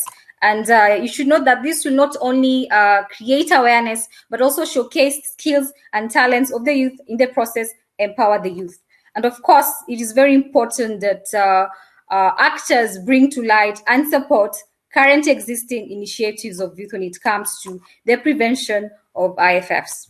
It also needs to expand knowledge, of course, through disaggregated research evidence, of course, on the different manifestations and the web of effects on women and youth. Of course, as we do this, it's very important that we do not take a homogeneous approach, because considering the impact on youth and women varies in relation to their clusters in relation to in the rural cluster, in the border cluster, in the urban, informal settlement, and refugee clusters. So our approach should not be homogeneous, but address all the vulnerable target population in these various clusters. And lastly, of course, advocacy is very important, where development partners and stakeholders need to constitute a united front in working to influence effective changes, of course, including lobbying member states to ensure the equitable distribution of resources, commit to rule of law, to counter impunity and ensure accountability, and of course, to commit to national, regional, and global measures put in place, amongst other key areas. And as I conclude, it is very important that, for us to succeed in the future, we must reflect on the past, on why we have not effectively achieved our objectives, and have a continental consensus on peace and security. Thank you.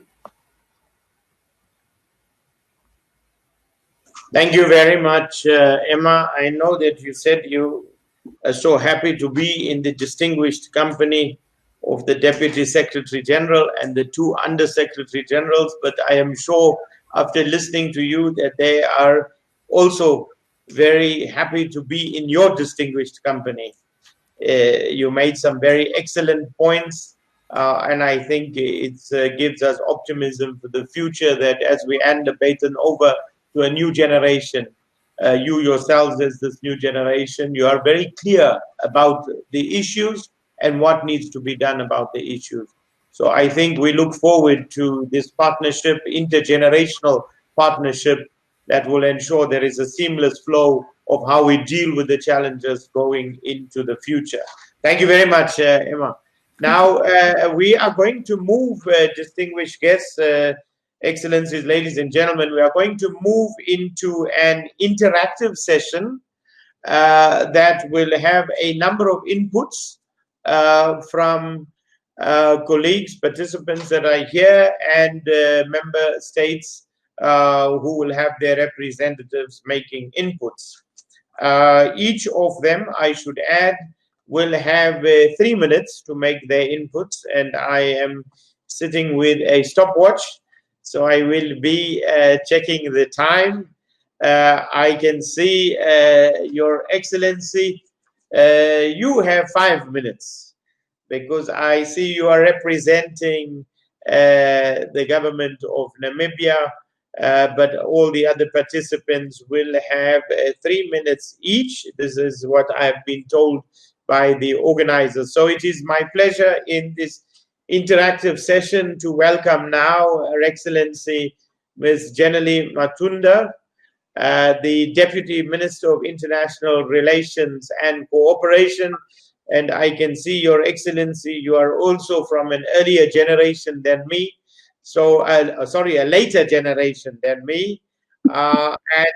Definitely, I think that this baton that we are handing over of challenges, you are going to be one of the people that is going to take these challenges forward. So we are very happy to have you here, Your Excellency. We look forward to your input, and you have 5 minutes to make your input. Thank you very much. Thank you. Thank you very much, Your Excellency, and good afternoon. I am pleased and honored to join you in this high-level meeting on silencing the guns, with a specific focus on the role of illicit financial flows. The sounds of guns on the continent had led to the loss of lives, forced migration, insecurity, and loss of investments, as well as increased expenditure on safety and security. Conflicts, as undesirable and detrimental as they are and have been on the continent, have contributed to the weakening of some states, increased fragility of some states, and undermined sovereignty both in its domestic, international, and interdependent sense. In many cases, conflicts have created Sorry, Your Excellency. Let me just ask again, all participants, please mute your mics, otherwise it interferes with the important points the speaker is making. So please mute your mics. You may go ahead, Your Excellency. Thank you, moderator. In many cases, conflicts have created an environment where illicit financial flows flourished, and in some cases, possibly facilitated by external influence. This high-level meeting is therefore critical. Illicit financial flows deprive victim states of the resources they could use in their development programs and projects. Even in times like this, illicit acquired and transferred financial resources could have been used in the fight against COVID-19, and possibly many lives could have been saved. International cooperation on tax matters is one of the ways through which illicit financial flows and tax evasion can be addressed collectively. Cooperation and political will are therefore needed in combating illicit financial flows, the successful return of illicitly acquired assets, and in addressing conflicts. This must start with ourselves.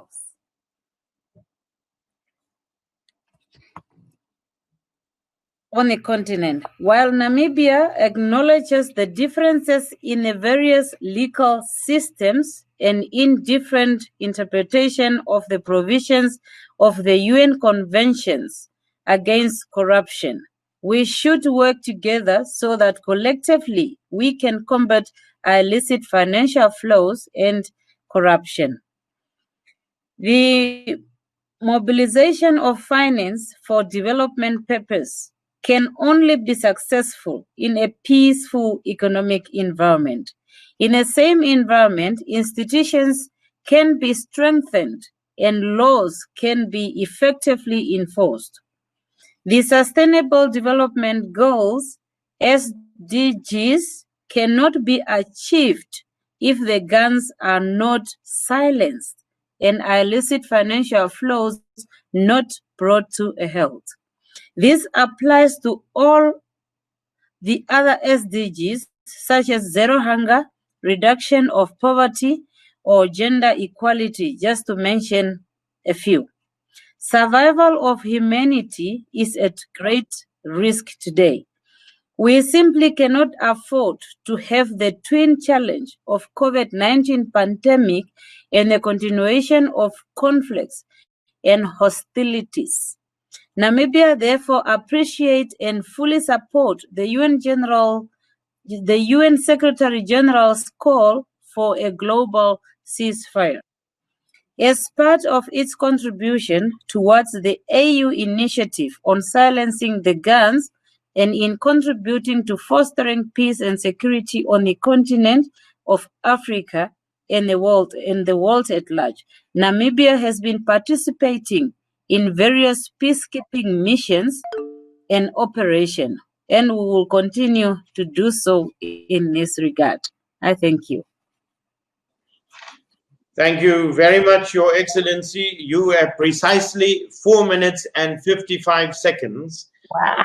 You have done very well under the 5 minutes, and you have set the tone for all of the speakers that will follow you with their 3-minute presentations, starting with our brother, the permanent representative of Morocco, His Excellency Mr. Omar Ilale. You have 3 minutes.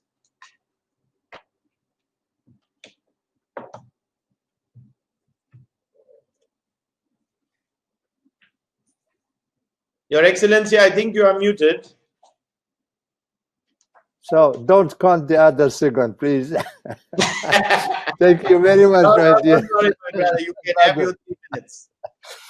I would like to thank the organizers, the Permanent Mission of Nigeria and South Africa, as well as my dear sister, Christina Duarte, Special Advisor on Africa to the Secretary General, and also my dear Fatima, the Ambassador of the African Union in New York.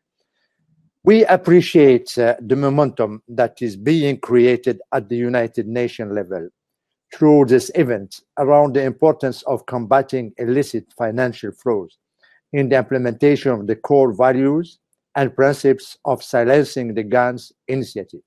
I would like to share a brief contribution to this important discussion.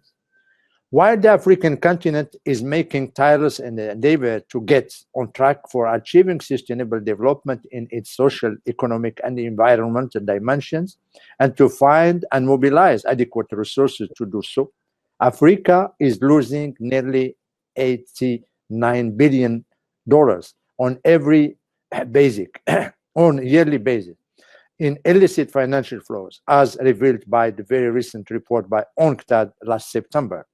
Regardless of how IFFs are precisely defined, it is clear that they are an impediment to development.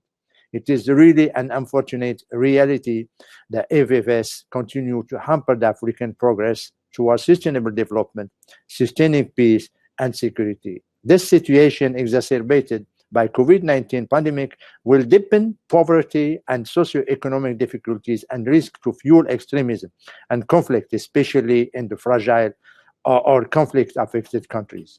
Moving to action, it goes without saying that further collaboration at the regional level and the stronger manifestation of multilateralism in order to tackle the fight against illicit financial flows are needed.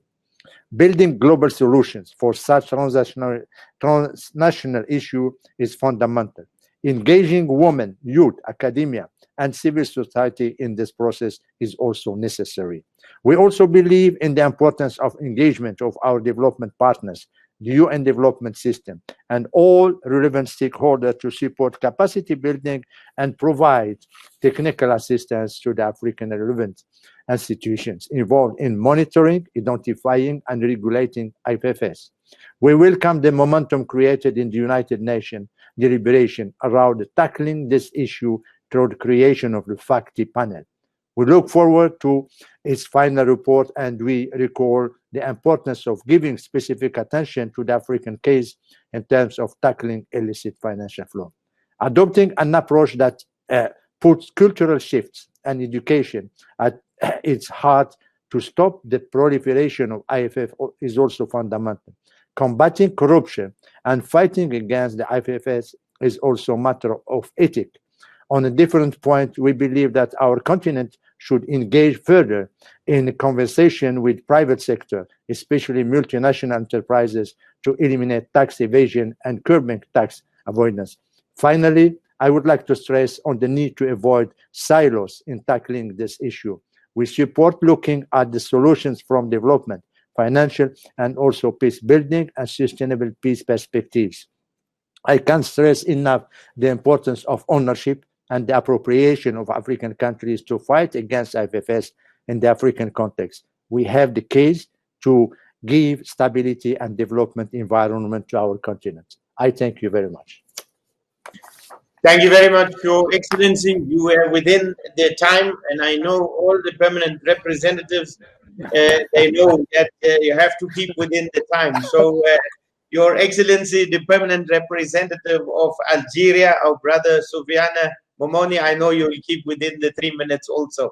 You have the floor. You are muted. Go ahead. Thank you, moderator. All protocol observed, I would like to congratulate USG Cristina Duarte for convening in partnership with the mission of Nigeria and South Africa this high-level meeting. My thanks are also extended to Ambassador Fatima and the distinguished panelists for their edifying perspective on this important topic. In this context, I will share a few comments with the esteemed participants. It is evident that illicit financial flow undermine the achievement of sustainable development in developing countries, particularly in Africa, in which many have been already harshly impacted by COVID-19 pandemic. Indeed, IFFs confiscate domestic resources which are crucial for the African countries' economic prosperity and derail their entire development process. Furthermore, IFFs are often at the core of instability networks. Indeed, conflicts are often nurtured by criminal activities, corruption, illegal exploitation of natural resources, terrorism, and other security threats, which raise IFFs and strive from them. This intertwined relation between instability and IFF is widely recognized and has been reiterated by the head of state of the African Union in the extraordinary summit dedicated to the silencing the gun. It is clear that the illicit financial flows contribute to the financing of terrorist groups, assuring them the necessary fund to pay weapons, which endures the times of conflict. However, without a widely agreed upon definition of IFFs and a focused action to tackle this phenomenon, it will continue to grow and contribute to the widespread of underdevelopment, thus impoverishment and extend insecurity. The absence of a definition can in no way justify the state of current cooperation, because for other issues, we managed to coordinate despite the absence of a definition. In this respect, countries invest more and more in combating the structural factors contributing to IFFs, such as bad governance, corruption, tax system, and in developing a global agenda through an array of institutions at various levels. Fighting against structural factors is one element, but without a clear political will on the part of the receiving countries, we will never be able to fight against this phenomenon. Furthermore, Africa's resources, often transferred illicitly, end up somewhere in the rest of the world. By refusing to eliminate safe havens that create incentive for the transfers abroad of stolen assets and illicit financial flows, countries of destination subtly encourage corruption and deepen underdevelopment in countries of origin.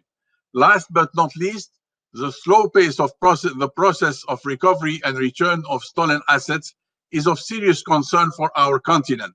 The international community should undertake a series of concrete steps to face the challenges related to differences in legal systems, the complexity of multi-jurisdictional investigation and prosecution, the divergent interpretation of the provision of the United Nations Convention Against Corruption, lack of familiarity with mutual legal assistance procedures of other state parties, and the difficulty in identifying and exposing the flow of proceeds of corruption. In this regard, I would like to reiterate the importance of providing the necessary technical assistance and capacity building through stronger national policies, regulatory frameworks, and robust and quality data in the area of combating illicit financial flows, and strengthening good practices of asset returns. Our meeting today is once again a strong signal to the international community for a clear imperative to take global action to end the scourge of IFFs. And I will conclude by raising one question: how the AEUC can help countries to identify risk associated with IFFs, particularly in improving cooperation and standardization of bribery investigation and prosecution and collecting and monitoring data related to IFFs. And I thank you, moderator. Thank you very much, Ambassador, for those very important points. And I noticed the usual tactic of saying finally and then in conclusion. So I know you see the PR of Ethiopia, my brother there, Taye Amde. I know I see you are coming next. PR, please don't say finally and then in conclusion again. We are going to keep to the time. Excellency, you have the floor.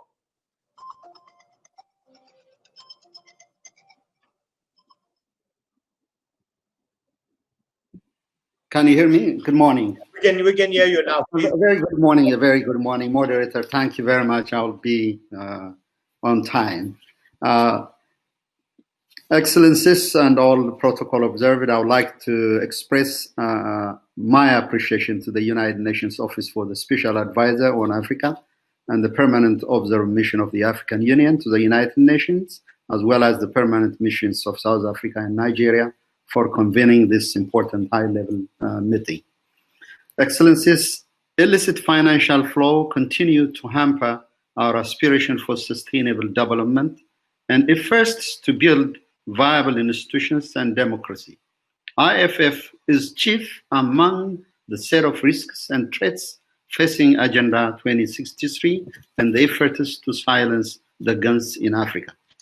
As previous panelists mentioned, the panel chaired by His Excellency Thabo Mbeki indicates currently this loss stands at more than $50 billion per year.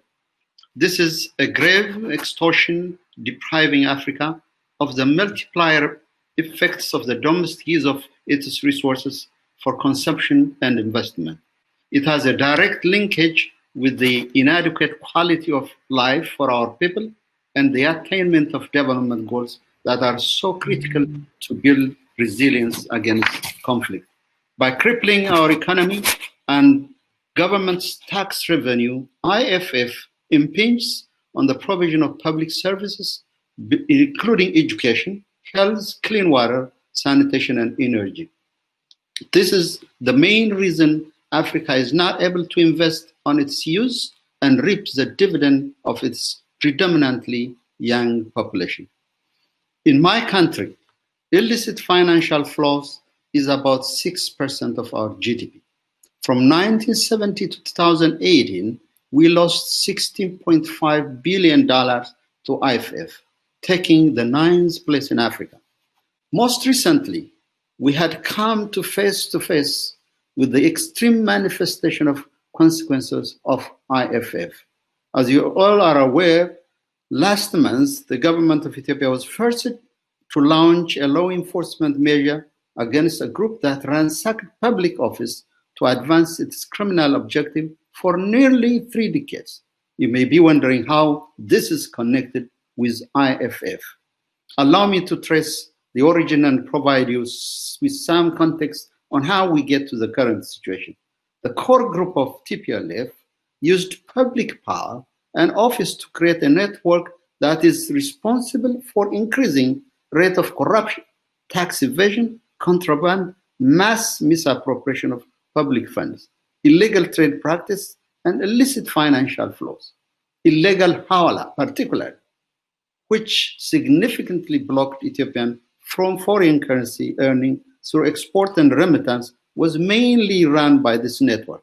Toward the end, it was impossible to distinguish between the political elite and the economic elite. This resulted in the inscription of Ethiopia as a law complaint with financial transaction safety and security measures by Financial Action Task Force. We had to take series of measures over the last 2 years to upgrade our status to fulfill compliance. In 2018, when the TPLF core group was forced to give up its near total dominance, following 5 years of popular protest, the government of Ethiopia began to take action to reinstate order. The reform resulted in the destruction of the criminal network from government institution and state-owned enterprise. The core group was unsurprisingly angered by the efforts of the federal government. Relations began to deteriorate when the regional government in Tigray, led by the TPLF, refused to hand over suspects wanted for serious crimes. What we have experienced is a clash between greed and criminal interest of the few, and the popular demand for accountability and distributive justice. Again, what we saw and witnessed over the last 2 years is the convergence of illicit financial networks with webs of political vendors and peddlers who devise the ability to deploy violence in order to capture state power for their own benefit. Excellencies, the instructive report of the high-level panel, as well as the statement of finance and planning ministers released after the meeting in Abuja in 2014, tells us countries that are rich in natural resources and countries with inadequate or non-existent institutional architecture are the most at risk of falling victims to illicit financial flows. We have seen that unraveling in Ethiopia. Weak institutions led to IFF. IFF in turn encumbers strong institutions threatening to destroy sovereign states. Recognizing the vulnerability of African economies to this egregious vice, I wish to underline the critical need for technical and capacity building to develop effective, accountable, and transparent institutions. We cannot silence the gun or achieve our development objective until this scourge is rooted out. Let me close by reiterating the commitment of my government for the full implementation of the AU and the United Nations Convention against corruption and other related instruments we have adopted in the field of organized and transnational crimes. I thank you, Mr. Moderator. Thank you very much, Your Excellency. Given the fact that the current dynamics in your country are in the public arena, I thought I should give you the extra airtime, which I did. So, but thank you very much for clarifying some of those positions. And it is now my pleasure to call upon the permanent representative of Ireland, Ms. Geraldine Byrne-Nason.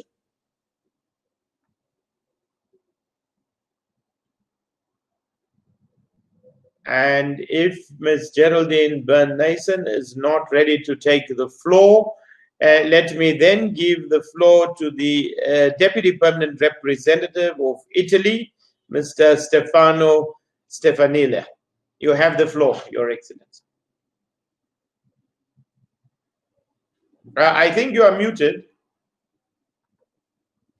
Can you hear me now? I can hear you clearly. Please go ahead. Thank you, Mr. Moderator, and I'm very pleased to take part in this discussion, and thank you to the co-organizers for promoting this event. I think it's important that we fully recognize the magnitude of the challenge that illicit financial flows pose to the stability and development of Africa, including with regard to the Silencing the Guns initiative. Tax evasion, trade misinvoicing, and abusive transfer pricing, weak governance, money laundering. These are problems with a huge impact on already fragile economies, as they deprive many African countries of important resources that could be, of course, dedicated to the pursuit of the SDGs. And so it is absolutely key from this point of view that we promote a greater international cooperation in order to promote also asset recovery and return.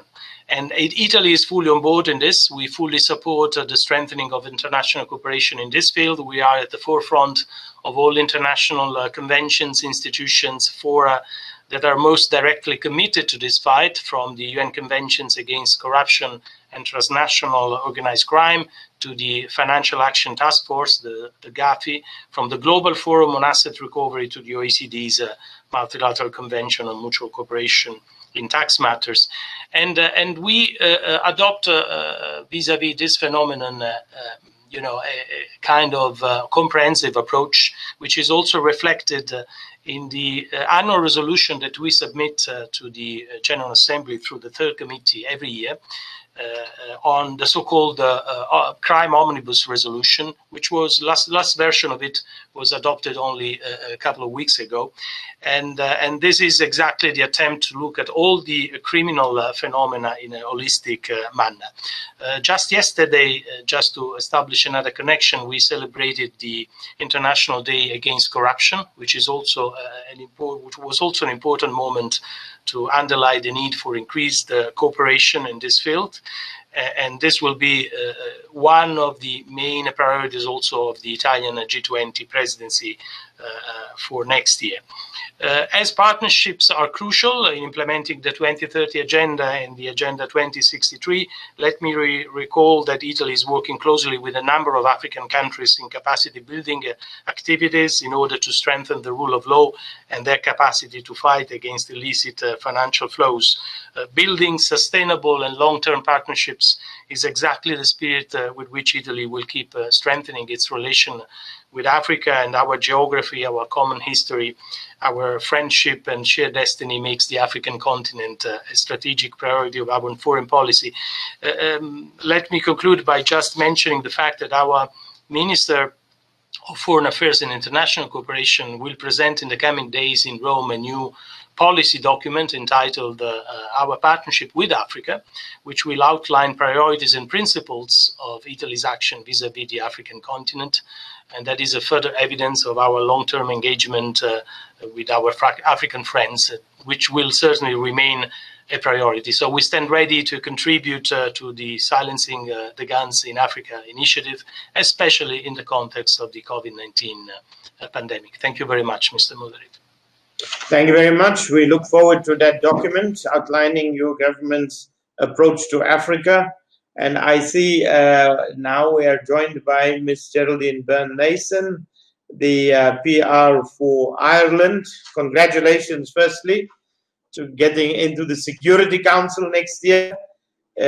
So we're very happy that you are making an input here, as you will take that into the Security Council next year. You have the floor, Your Excellency.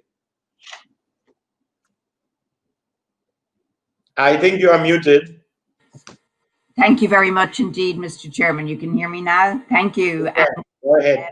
Very, very appreciative that you recognize that we have, I think it's only 22 more sleeps now until we go on to the Security Council. But I wanted to say at the very beginning, be assured that we will take this agenda forward with.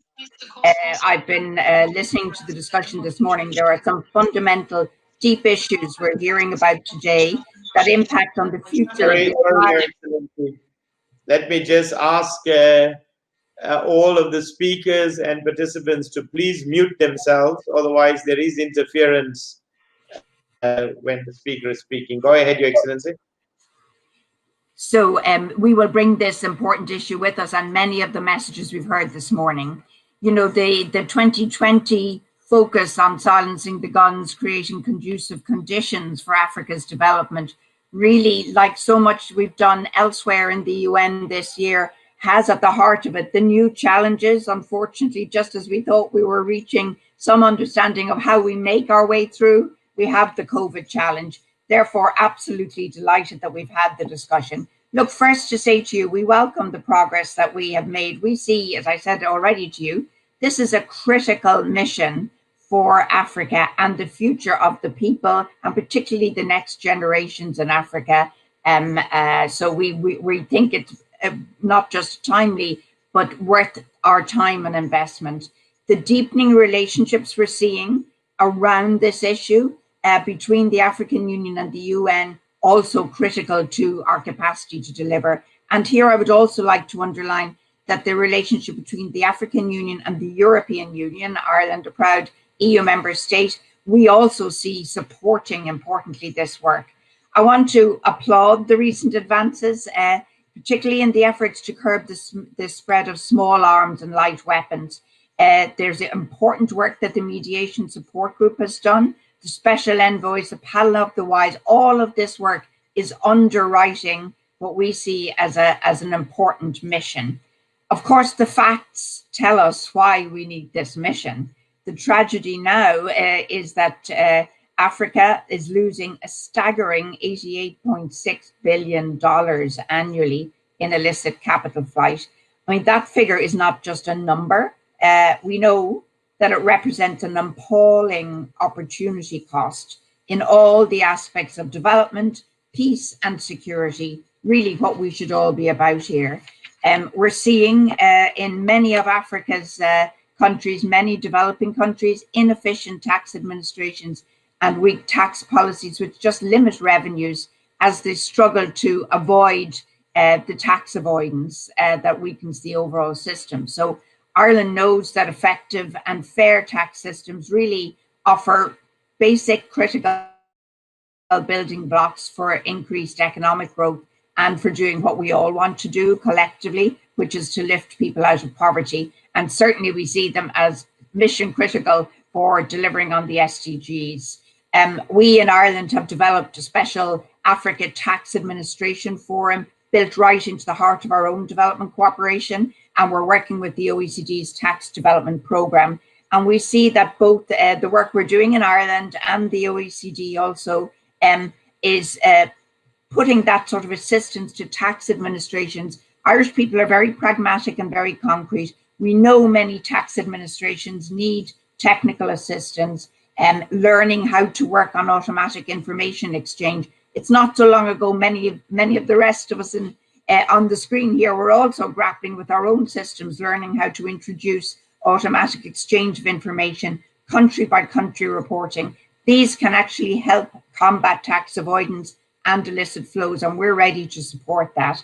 We also know too well that it's vital that the assistance states are needed in combating that and building tax administrations are actually fit for purpose. We've heard anecdotally here and there that sometimes, in fact, the instruments being put at the disposal of partner countries are not actually up to date or fit for purpose. Our development policy commits the government to strengthening our domestic resource mobilization and our own up-to-date 21st century tax administration to actually go to the partners on the ground and develop it in bilateral relations. So I'll conclude really by saying to you that we're doing that right across our government. It's not just a small unit in the finance ministry. This is an interagency that we have, because we think that's the best level to have the conversation with our partners in Africa, and Irish technical assistance, and very importantly, we would argue, peer-to-peer learning is already underway. So once again, I want to say to you that those are the building blocks we see can actually assist us in reaching those SDG goals. We know that not doing that exacerbates existing vulnerabilities. As we go on to the Security Council, I'd just say to you, we know it also increases insecurity and can contribute to conflict. So once again, thank you very much. Apologies for the delay, and we will keep this agenda right with us as we sit at that big horseshoe table. Thank you. Thank you very much, Your Excellency. We look forward to Ireland keeping this on the agenda. It is extremely crucial for us here in Africa. As a Accord, we have been working for the last 28 years on conflict, so we know just how crucial this is to resolving our conflicts, and we appreciate the fact that you will keep this on the agenda of the Security Council. And all I can say at this point is enjoy the 21 nights of sleep. You're going to need it. I turn now to His Excellency Osuga Takeshi, the Deputy Permanent Representative of Japan. Excellency, you have the floor. Thank you, Mr. Moderator. Excellencies, distinguished delegates, dear colleagues. I thank the Special Advisor, Madame Duarte, and the missions of AU, Nigeria, and South Africa for organizing this important meeting. As all the previous speakers stressed, we must work together to plug the wasteful and harmful drain of vital revenues from Africa and reinvest them for the COVID-19 response, for building back better, and for other. Sorry, Excellency. Can I please ask participants to mute themselves? It's interfering with the speaker. Thank you very much. Go ahead, Excellency. Thank you. And reinvest them for the COVID-19 response, for building back better, and for other human security objectives. In tackling this multidimensional issue in the spirit of a shared responsibility among the developed and developing countries,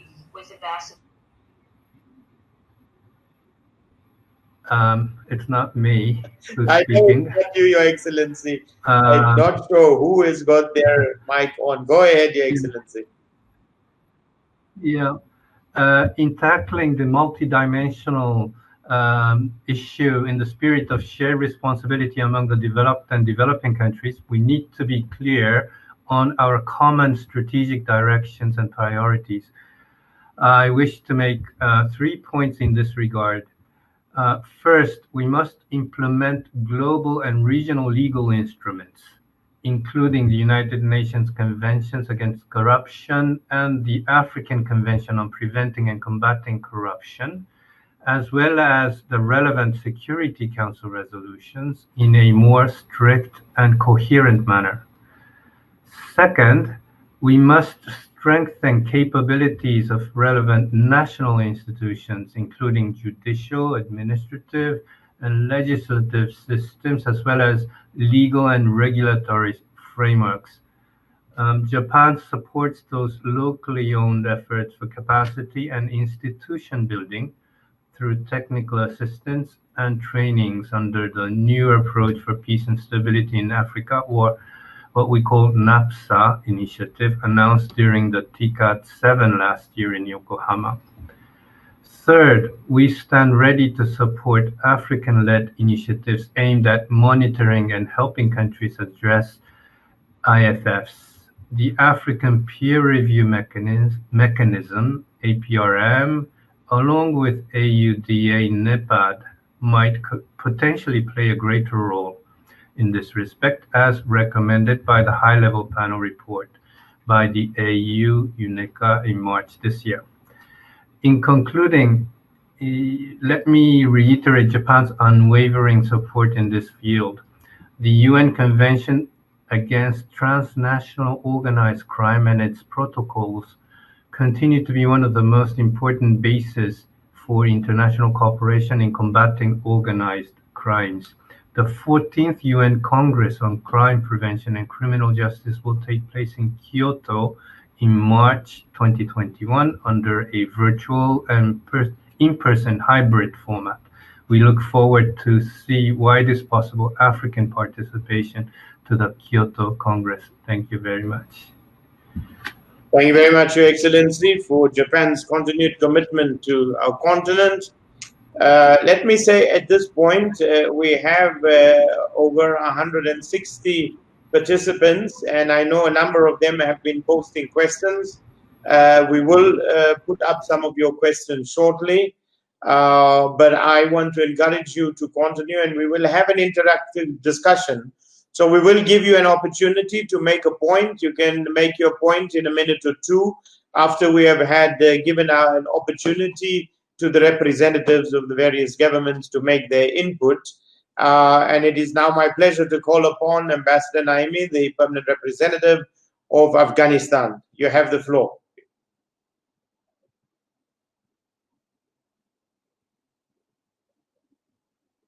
Ambassador Naimi, you have the floor.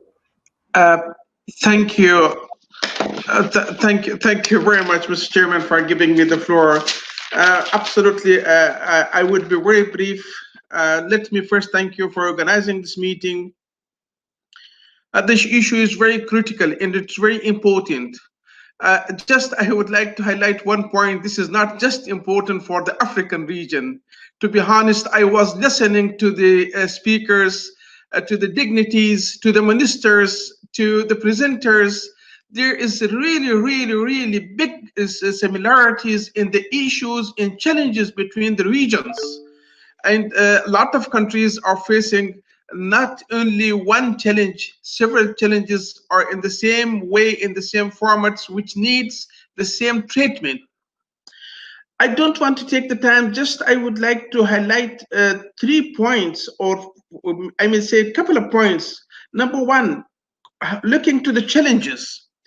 The challenges, we can go just to the source of the illicit financial flow, which is very important. The most important is the root cause. Why and what for?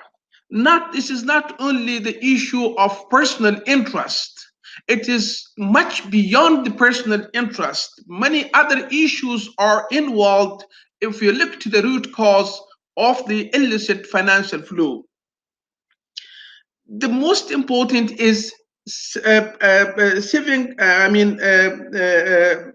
sheltering and saving to the financial flow preparators and the illicit financial flows. Also missing is the political wills at different levels, at the national level, regional level, and frankly talking at all level, including the global level is international organizations level. Now, what is the key issues and key steps are required? We believe that the issue must be seen beyond the IFF purpose which we are looking at. The IFF are involved in, it plays a big role in security, in development, and also in the human rights. Good governance at the national level is a key step to fight against the IFF. Regional cooperation and global support is very important. Most of the sheltering issue is coming at the regional level and somehow beyond the regional level as well. Political will, as referenced and highlighted by most of the speakers, is a key issue on all level at the regional and national and in global level. Eliminating the sheltering and misusing the illicit financial flow for political purposes, which is the key. Most of the terrorist groups are absolutely using the illicit financial flow. The illicit financial flow is not coming from the air. It is absolutely coming to some kind of processes, and those processes are controllable. If we could work on the base of mutual interest and common interest, those illicit flows moving will be controlled easy. And with that, I will stop it here. And thank you once again for giving me the floor. Thank you very much, Your Excellency, and thank you for also bringing to our attention this is not just an African problem, but this is a global problem. And I turn now to His Excellency, the Permanent Representative of Egypt, Ambassador Idris. You have the floor. You are muted, Ambassador. Thank you. And allow me to join my colleagues in thanking the organizers, OSA, the permissions of AU to the UN, and the Sister Dr. Fatima, and the partnership with South Africa and Nigeria. And our appreciation to the presence of the DSG at the beginning of this session and her valuable remarks and all previous speakers. Mr. Chairman, of course, we are glad to join in this important event because it tackles also many important issues in the content. Illicit financial flows have considerable repercussions in Africa and pose multiple threats. They drain resources and tax revenues by eroding the much-needed tax base for public investment and social spending. They also curb domestic savings, which are needed to reduce infrastructure financing gap and tackle climate change and youth unemployment. Highlight also the cross-border transfers. I'd like to refer to the importance of the cross-border transfers of illicit money. Have considerable detrimental impact on Africa's development and governance, especially the transnational context. And among these things are the illicit financial flows stifle Africa's socioeconomic progress by draining scarce foreign exchange resources, reducing government revenues, and deepening corruption. The COVID-19 pandemic, with its socioeconomic consequences, has highlighted the importance of global coordination, and this is crucial as corruption and financial misconduct divert resources meant for investment in sustainable development. In November 2019, Egypt submitted its African peer review mechanism, a country self-assessment report, along with National Plan of Action for Government. Both the report and the plan of action are in line with the government's program, the SDGs, Sustainable Development Strategy, and the Africa Agenda 2063, Africa We Want. I would like to refer to the importance also of the shared responsibility of the IFFs and their partnership with developing countries. This is the core of our multilateral endeavor, and illicit financial flows appear to be large, but irrespective of their scale, they need to be tackled as a significant impediment to the economic development of Africa. Lastly, Mr. Chairman, about the current challenges in Africa should also focus on eliminating the root causes of conflicts and terrorism. Thus, the African leaders adopted the Silence of the Guns initiative as a comprehensive vision to tackle the challenges of the continent. And in this vein, it's worth noting that without durable solutions addressing the root causes of the conflict, it will be immensely difficult to push ahead with our development plans. And therefore, Egypt has been keen to champion the realization of the EU post-conflict reconstruction and development policy through many programs organized by the relevant Egyptian entities, as well as through cooperation with our international partners. Furthermore, Egypt held the first Aswan Forum for Sustainable Peace and Development in December 2020, with the aim of contributing to the EU initiative on silencing the guns. Thank you very much, Mr. Chair. Thank you very much, Ambassador. You were precisely on time. Thank you. And let me call upon now the DPR for Côte d'Ivoire. Your Excellency, Mr. Ipo, you have the floor.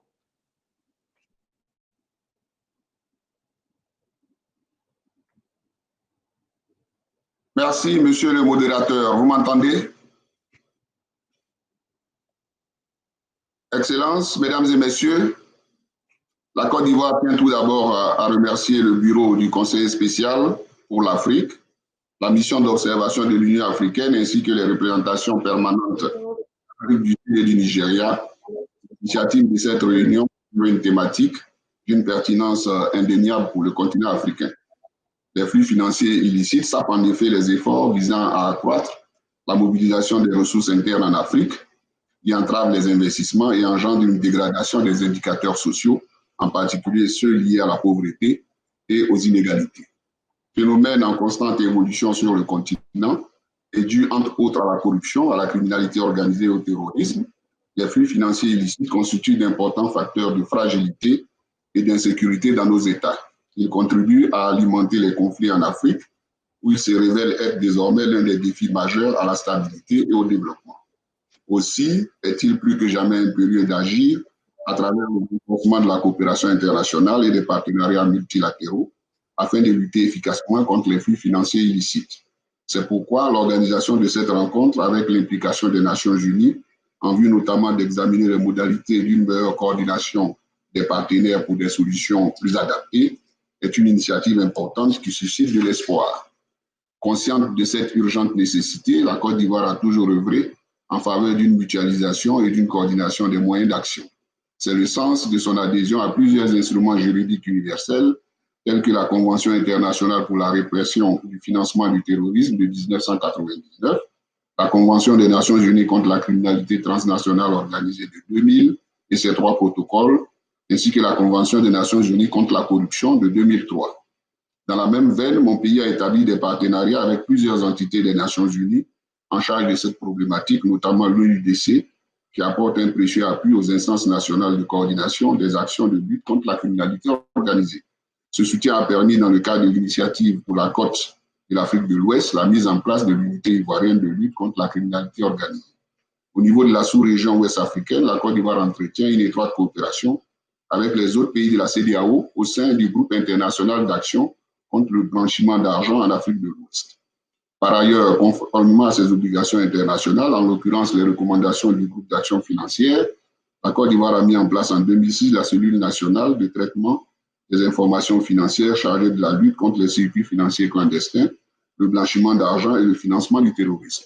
Mon pays s'est également doté en 2013 d'une législation en matière de prévention et de lutte contre la corruption et les infractions assimilées et a procédé à la création d'une haute autorité pour la bonne gouvernance. Enfin, il a adopté en 2016 la loi portant répression du blanchiment des capitaux et du financement du terrorisme.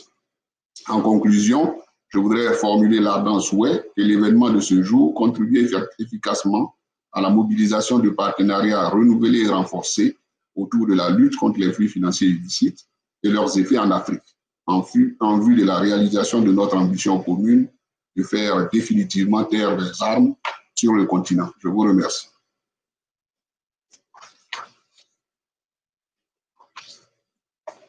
Thank you very much, Your Excellency. It's now my pleasure to give the floor to the DPR of Finland, Mia Raine. Your Excellency, you have the floor. Thank you, Chair. Excellencies, ladies and gentlemen, I join others in thanking the Office of the Special Advisor on Africa, the African Union, South Africa, and Nigeria for organizing this high-level meeting. Our mission Finland has had a fruitful cooperation with the Special Advisor's Office, and we're very pleased to note that it has raised the combating of illicit financial flow as one of its priorities. Rapid digitalization offers opportunities to trace illicit financial flows like never before. Finland is committed to forwarding innovation and digital development as part of its development policy. Our objective is to harness innovation, new digital technologies, and know-how for meeting the SDGs. Innovation and digital development should be human rights-based and target positive impacts on the lives of people living in vulnerable situations. We're also a strong advocate of digital inclusion. In our digital age, no one should be left behind. I would like to also highlight another important aspect of combating illicit financial flows, namely taxation. And this is, of course, an issue that other speakers today have also talked about.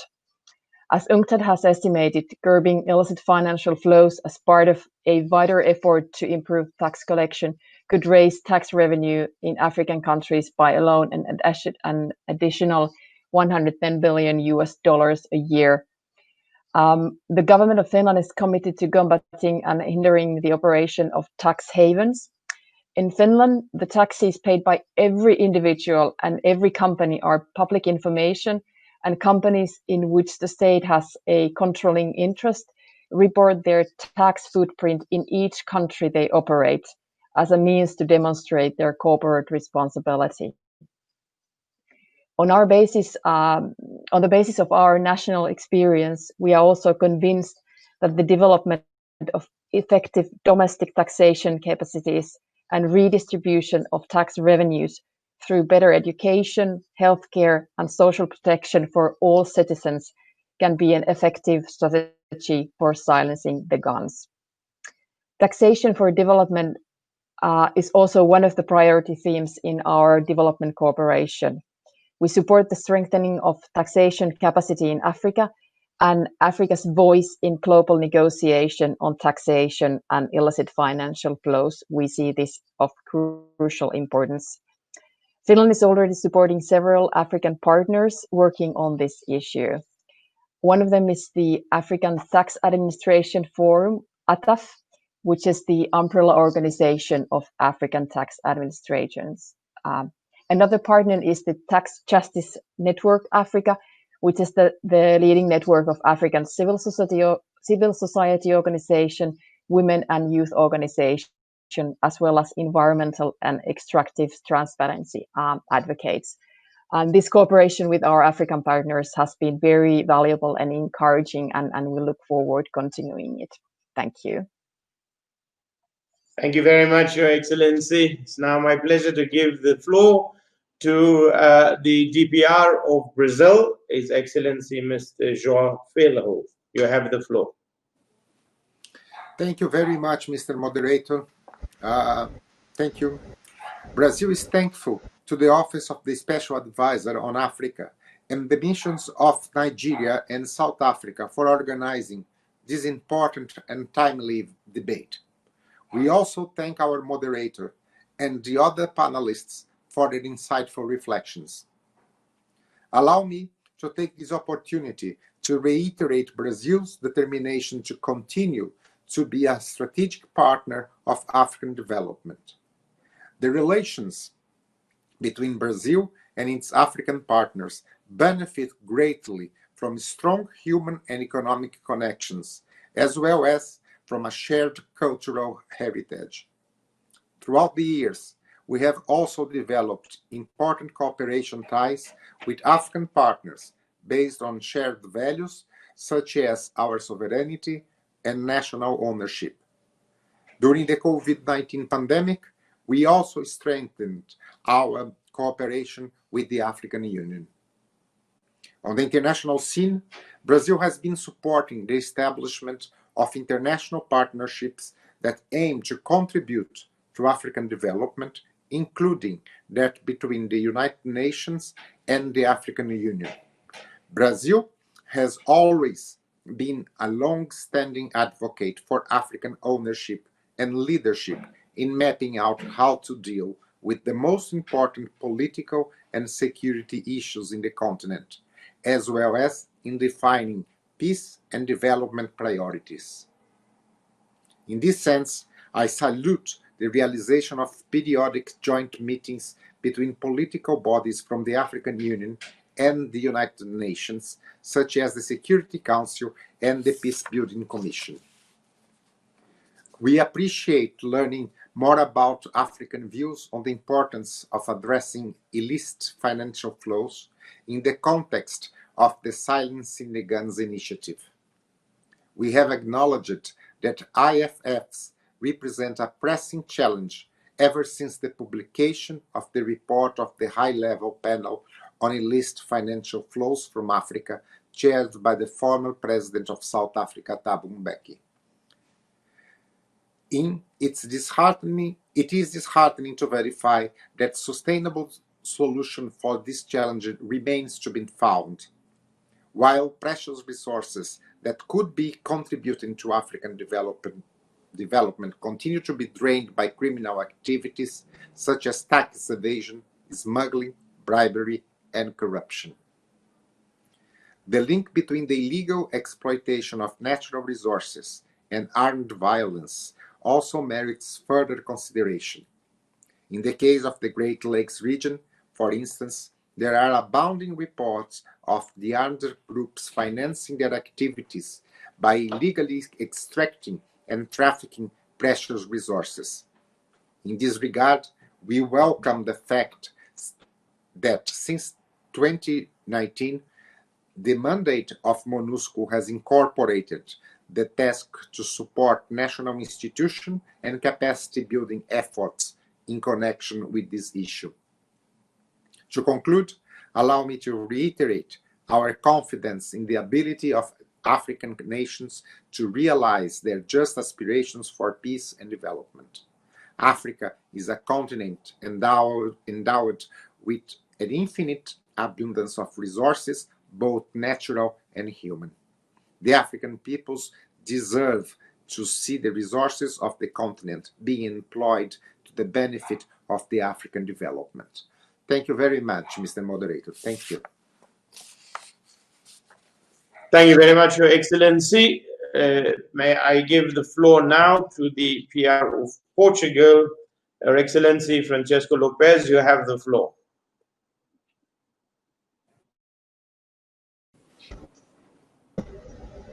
Thank you very much. Allow me to join others in thanking the Special Advisor for Africa, Cristina Duarte, and to welcome her.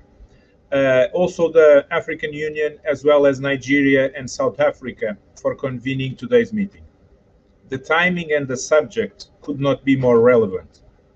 Relevant and exemplary of Africa's determination to find solutions, not just to its own challenges, but to issues of global dimension, such as illicit financial flows. As USG Duarte said, we have already a set of instruments and tools. And as the Deputy Secretary General mentioned, we need the political will. I would even say the global political will to work committedly in their implementation. Africa is a top priority in Portugal's foreign policy and also in Portugal's partnerships. And those partnerships have for years also include the area of rule of law and security, as well as capacity building of financial oversight. We remain committed in developing our partnerships in that regard, and we look forward to adapt our efforts to the stronger economic integration that will surely result from the African Continental Free Trade Area. Africa is also a priority for the European Union, and will also be a priority for the upcoming Portuguese presidency of the Council of the European Union starting in January. In that context, we will pay close attention to issues such as the promotion of green investment to foster economic recovery, and as was also mentioned before, promoting investment and tackling illicit financial flows must be closely linked, and we remain ready to engage in this regard. Thank you very much. Thank you very much, Your Excellency. We thank you also for putting this on the agenda of the European Union, and we look forward to discussions coming out of the European Union on that. Let me now give the floor to the Minister Councillor representing Sweden, Mr. Jonas Westerlund. You have the floor. Thank you so much, moderator. You're doing a great job. Let me just outline a few points. Sweden brought up the illicit financial flows in the Security Council in July 2017. The Swedish Prime Minister has also mentioned this on numerous occasions in various statements, so it's an important subject to us. As pointed out by others, Africa is being deprived of billions of dollars and therefore being deprived of investment into capacity building. I think it's important to point out that we need to increase the legitimate financial flows to Africa, and as Norway pointed out, have accountable and transparent institutions. Also support for Norway's point on the interaction between peace building and the fight against the illicit financial flows. I think the key issue for Sweden is, as always, the empowerment of women and youth also on this topic. And the question, I'd like to challenge the panel, how do we do this? The youth representative from the UN, Madame Emma, did mention capacity building, partnerships, more campaigns and advocacy. I'd like to challenge the rest of the panels to see how can we actually strengthen the empowerment of youth and women in the fight against the illicit financial flows. Finland also mentioned the digitalization as well, and that's an important tool in the capacity building part.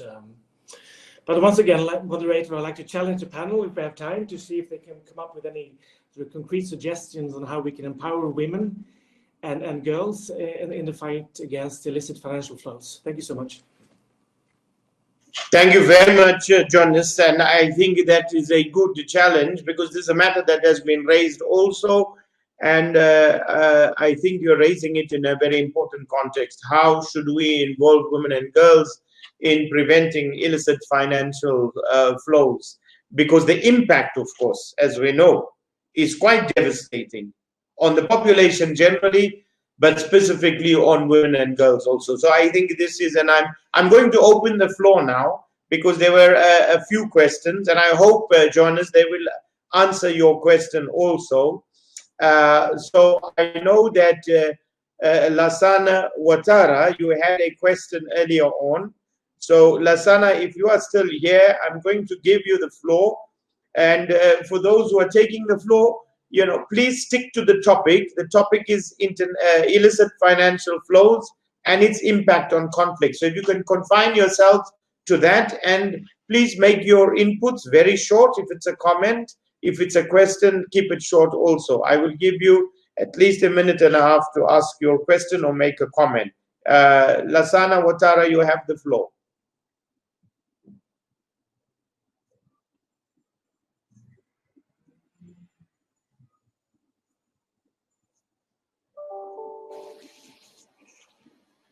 Okay, then I'm not sure. I think Lasana Ouattara might have left. We will then ask the Secretary General of the Manu River Association, who also had an input. SG of the Manu River, would you like to make an input? And anybody else who has an input to make, you may please raise your hands and you will be recognized. So let me ask the SG of, if we don't have the SG Azaglami, I hope I'm pronouncing your name right. You have the floor.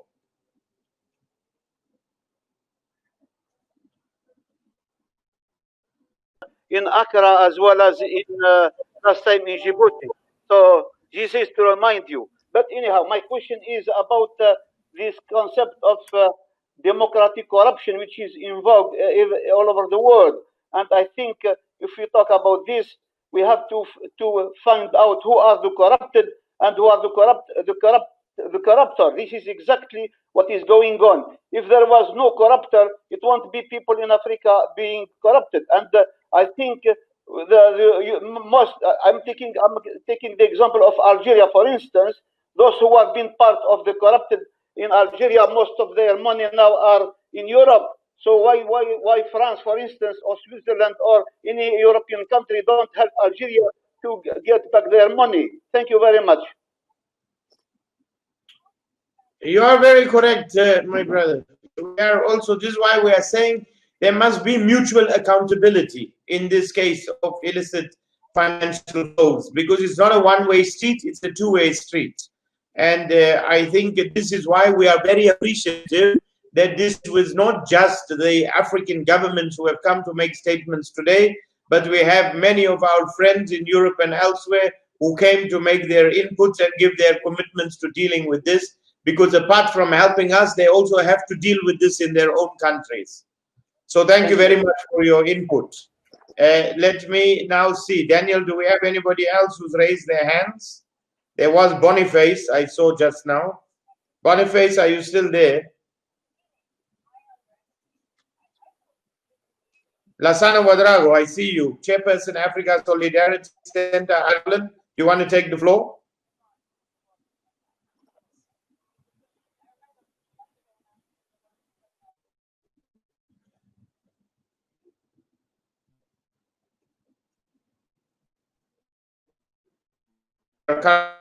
To 10 after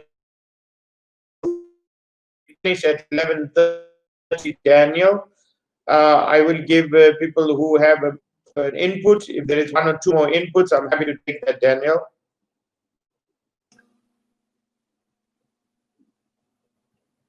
Yes, indeed. We're seeing if anyone else has raised their hands. I see Dr. Kani Diop. You raised your hand. I'm not sure if there is a technical problem, because a number of people seem to raise their hands and it goes down immediately. But Dr. Kani Diop, have the floor if you can get the floor.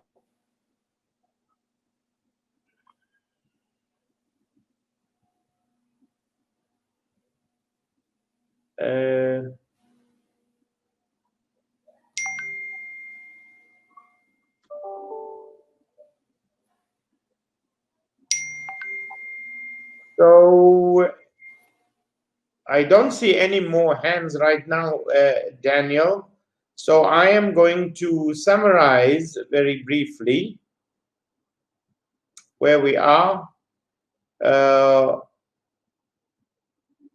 Daniel, you let me know in 30 seconds if we have anybody. If we don't, I will go ahead and summarize as we have agreed on the agenda, and then I will call upon His Excellency Mr. Mohammed Douale, for permanent representative of Djibouti to the UN and chair of the Africa Group for the month of December, to make his closing remarks once I've made my summary. And thereafter, of course, our gracious host, Ms. Cristina Duarte, will then do the final closing. So, Daniel, I see there is Laila, University of Nairobi. Laila, are you wanting to take the floor? Yes, thank you very much. I hope you can hear me clearly.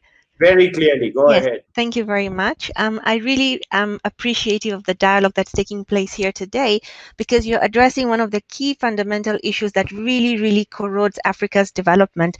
Now, in my view, majority of the sub-Saharan African countries have a very large informal sector, and from the research that we conduct at University of Nairobi through our Committee on Fiscal Studies, we've noticed that a lot of illicit finance is actually moving across the informal sector. So I think we need a lot of capacity building in how to train our governments as well as our financial institutions to try and include the informal sector as part of the formal economy, so that there's registration of the people who are dealing with the finance. The government has enough knowledge on what kind of money is moving across the informal sector that we can capture, and we can then, try and match those funds towards the realization of social protection in our countries. So I think the UN can really help in terms of helping us build capacity around understanding how to tackle the relationship between government and the informal sector, and to create that sort of awareness from a bottom-up approach. That's all I'd like to say, my good sir. Thank you very much. Thank you very much, Laila. That's a very important point that you make about capacity building, because you can't deal with the problem if we don't have the necessary capacity to deal with the problem. This is a very complex problem. So thank you very much for being very clear, very brief. Thank you very much. Daniel, do we have anybody else? Because there is some good inputs at least coming from the floor, and we want to give people an opportunity to at least have their voices heard on this very important issue. So Daniel, if there's nobody else, we're going 16 after 11, and I think we can wrap it up. Yes, we've had technical issues with one or two individuals looking to ask questions, but they can please put their question in the chat, which would be great, and we can consider it from there. Yeah, thank you, Daniel. I thought so, because I saw some hands raised, but at least the effort was made. We apologize to those who had questions and could not have them answered. We really wanted to make an effort to ensure that this was a well-rounded discussion that included also not just states, but also participants from civil society and others. So we're happy that at least we managed to get some voices through. Let me now just conclude with some remarks about what are some of the points that have been raised. And my colleague Savannah has put a summary together, so I must not claim full credit for having been so fast to put a summary together. So yeah, some of the key points. Firstly, the impact of illicit financial flows is massive. Every year, an estimated 8.6 billion leaves the continent as illicit capital flight, equivalent to 3.7% of Africa's gross domestic product, and nearly as much as the combined total annual inflows of official development assistance. IFFs undermine socio-political and economic development. There is also an undeniable link between IFFs and conflict. I think that is conclusive now. There is an interdependency between peace, security, and combating IFFs. IFFs are missed opportunities to retain resources to address developmental needs of the African continent, particularly health, education, and infrastructure development, which is so crucial. There is a need to end impunity by investigating and prosecuting IFF perpetrators, and I think we must pursue this very vigorously on the continent. Addressing IFFs requires a multi-sectoral approach and a multidisciplinary approach.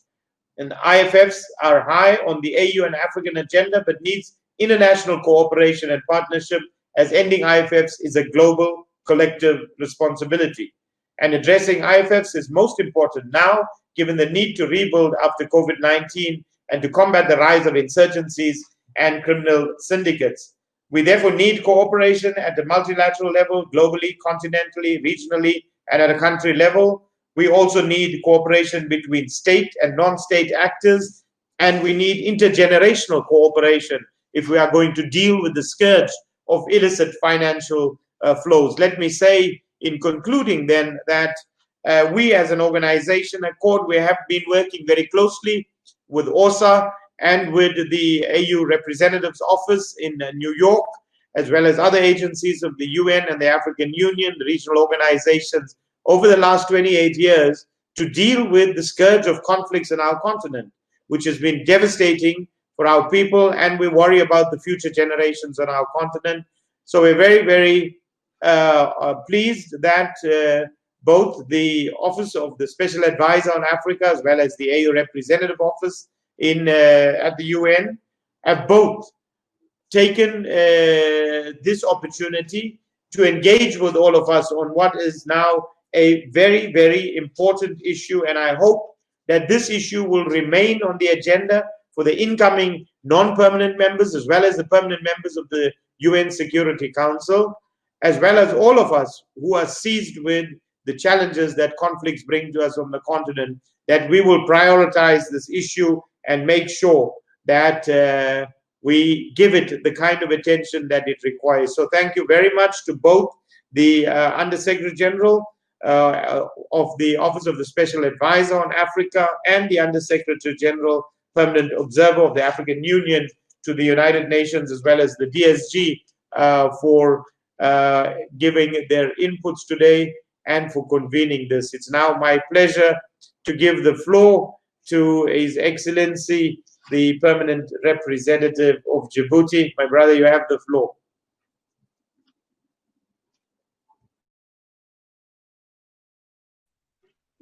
Thank you, Mr. Moderator, and congratulations for a job well done. Undersecretary General Cristina Duarte, Excellencies, distinguished delegates, ladies and gentlemen, it is an honor and a privilege for me to address this August meeting on behalf of the African Group of Ambassadors here in New York. The topic of our exchange today could not have been timelier, as per the decision adopted by the 14th extraordinary session of the AU Assembly on December the 6th, 2020. 2020 gives us exactly a decade to silence the gun in Africa by 2030, a key aspiration of Agenda 2063, and an important deadline that coincides with the decade of action for achieving the SDGs. I applaud the emphasis that the Office of the Special Advisor, the AU Observer Mission, and the Permanent Missions of Nigeria and South Africa have chosen for today's event, examining closely the role of illicit financial flows in fueling instability on the continent. Despite the inflow of official development assistance, Africa had suffered and was continuing to suffer from a crisis of insufficient resources for development. The devastating implications of COVID-19 turned the continent to a net creditor to the rest of the world with no fiscal space for development. The pandemic will decrease Africa's GDP by 3.5% according to the African Development Bank and the United Nations Economic Commission for Africa, expecting that millions of Africans will end in extreme poverty this year as a result of the pandemic. Since the launch of the Mbeki report in 2015, our understanding of the magnitude of the problem has grown much deeper. Initially, the estimates of IFFs from Africa were estimated to be around the tune of 40 billion per annum by the Mbeki report, which is a high enough figure to warrant immediate attention. In fact, it is comparable to the annual ODA flows from OECD DAC countries to Africa. More recent estimates by UNCTAD have shown that the IFFs from Africa are in fact more than twice as large as the earlier estimate, around 88 billion annually. In this vein, The African Group reiterates its deep concern that illicit financial flows constitute a drain on the resources required for Africa development, particularly the domestic resources that are essential for actualizing AU Agenda 2063 and Agenda 2030. Excellencies, distinguished delegates, the role of the international tax regime is basically to allocate taxing rights between countries. However, the current international tax system does not enable African countries to derive the tax revenues that are commensurate with economic activities in their territories. We stress the importance of tackling multinational tax evasion and avoidance and underscore the need to consider the recommendations of the high-level panel on illicit financial flows in Africa while addressing financing for the development agenda.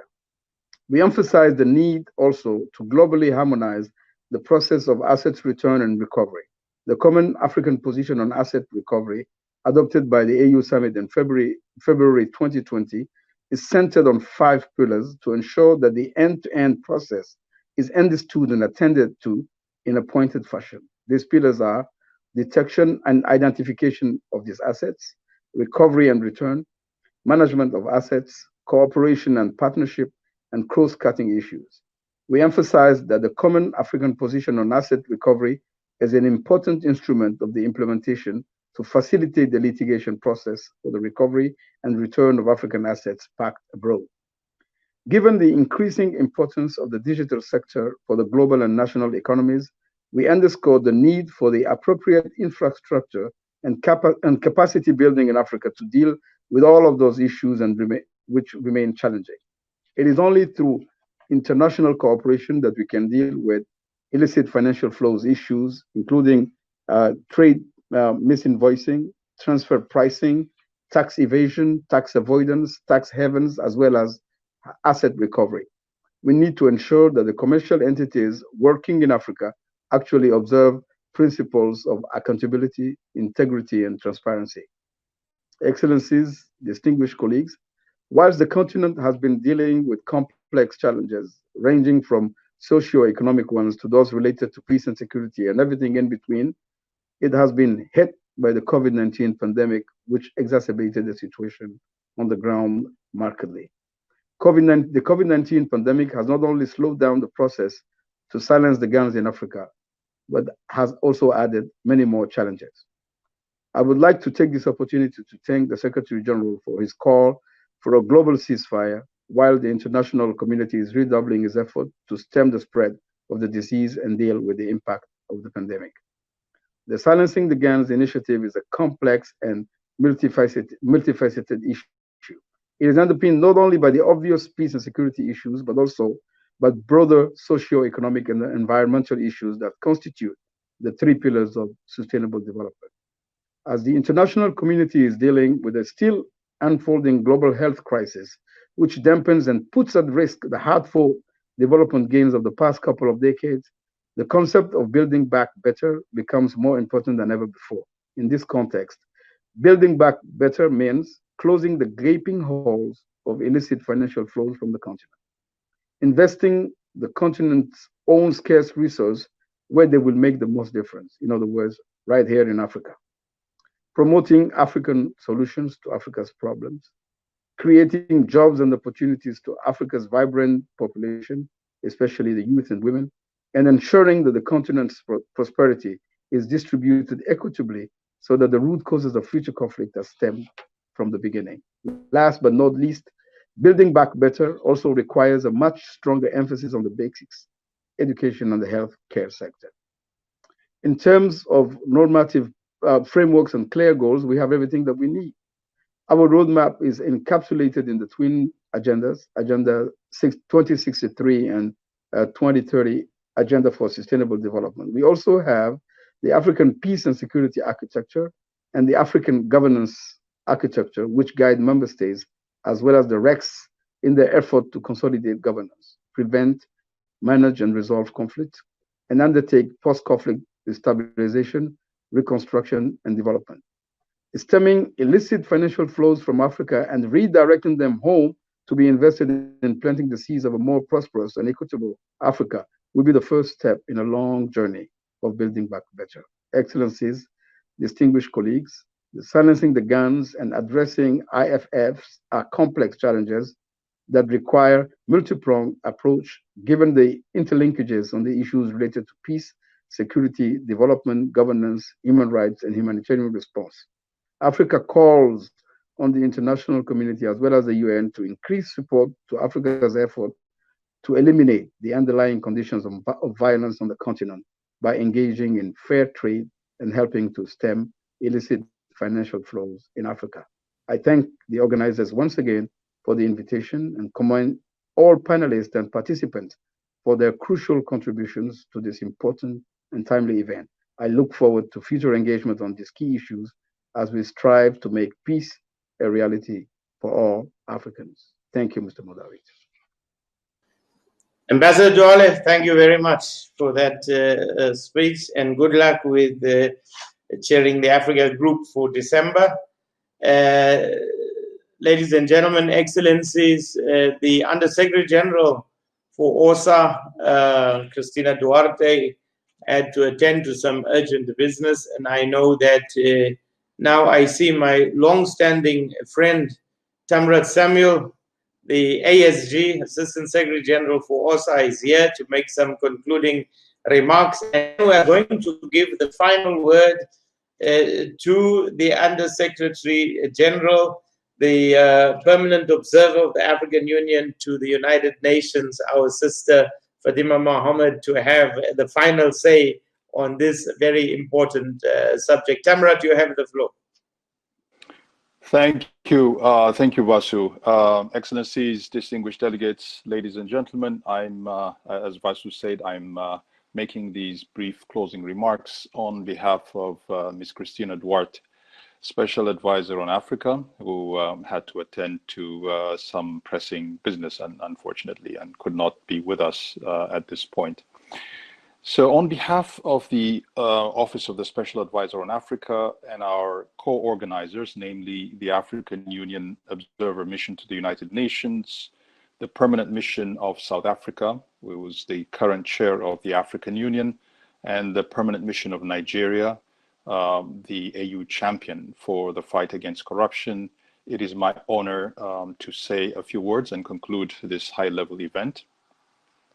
The objective of this meeting was to provide a platform to look into the role of IFFs in fueling instability in Africa by depriving countries of the region of important resources that could have been used to finance development programs, improve livelihoods, and promote opportunities for economic participation, including for women and youth.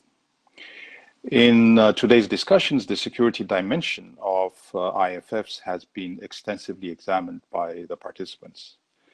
The deliberations have identified a number of recommendations on the way forward, and one clear and unambiguous message was that addressing the problem of IFFs requires the concrete and concerted collaboration of Africa and its partners, since the problem has internal African and external dimensions.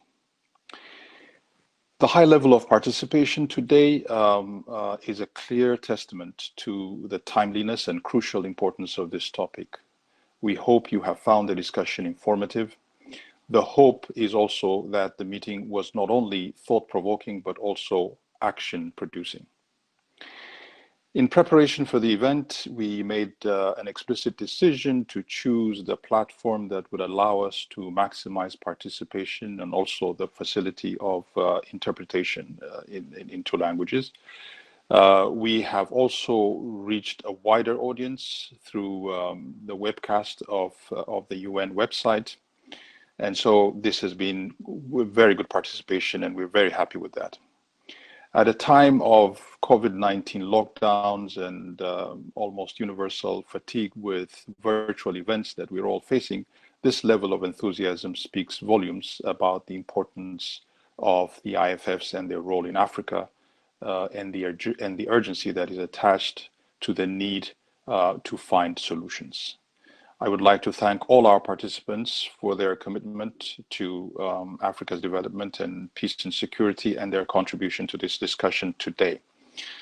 Our meeting kicked off with the keynote speech by Ms. Amina Mohammed, Deputy Secretary General of the United Nations, as well as the remarks by His Excellency Volkan Bozkir, President of the General Assembly, and His Excellency Mr. Munir Akram, President of the Economic and Social Council. We are grateful to them for their participation and insights that have immensely enriched our discussions. I would also like to thank His Excellency Mr. Prince Clem Ikanade Agba, Minister of State for Budget and National Planning of the Federal Republic of Nigeria, His Excellency Mr. Axel Jacobson, State Secretary International Development of the Norwegian Foreign Ministry, His Excellency Mr. Jerry Majila, Permanent Representative of the Republic of South Africa to the United Nations, and Mr. Koen Doens, Director General for International Cooperation and Development of the European Commission, for their invaluable contributions to our event today. And of course, we're extremely grateful to you, Vasu, Dr. Vasu Gundan, Executive Director of Accord, for your highly effective and engaged moderation. Vasu, thank you very much. I'd also like to acknowledge the unique contributions of every single one of our participants to this event. We will capture the key takeaways from today's discussions in the form of a report to capture and memorialize the rich ideas and recommendations that we heard today in the course of these discussions. It is hoped that this will spur and foster further international collaboration and concrete action towards stemming illicit financial flows and silencing the guns in Africa, both crucial aspirations that aim to bring sustainable development and durable peace to the continent. Finally, I wish to add my own voice to the Special Advisor on Africa in expressing our utmost appreciation for the collaboration and commitment of our co-organizers, the AU Observer Mission to the United Nations, as well as the permanent missions of South Africa and Nigeria to the United Nations and their staff. Last but certainly not least, a word of thanks and acknowledgement goes to the staff and dedicated staff of our Office of Special Advisor on Africa, who worked tirelessly to, from the conceptualization to bringing this event to fruition today. Such undertakings are always the outcome of enormous planning, teamwork, detailed teamwork, not only of our staff, but also of the counterparts who have helped us co-organize. Thank you all. And so finally, from the headquarters of the United Nations in New York, I would like to express our warm season's greetings to all our partners, panelists, and participants. Thank you. ASG, thank you very much for concluding this very, very interactive and important discussion. Our congratulations to Under-Secretary General Christina Duarte and Her Excellency Fatima Mohammed for convening this important session. Good morning, good afternoon, good evening, and good night wherever you are. Have a wonderful festive season. Thank you all. Stay peaceful and get energized. We're going to need everybody's energies in a new year. Thank you very much. Take care. Thank you. Thank you, Vasu. Thank you, everyone. Thank you. Bye. Thank you, everyone.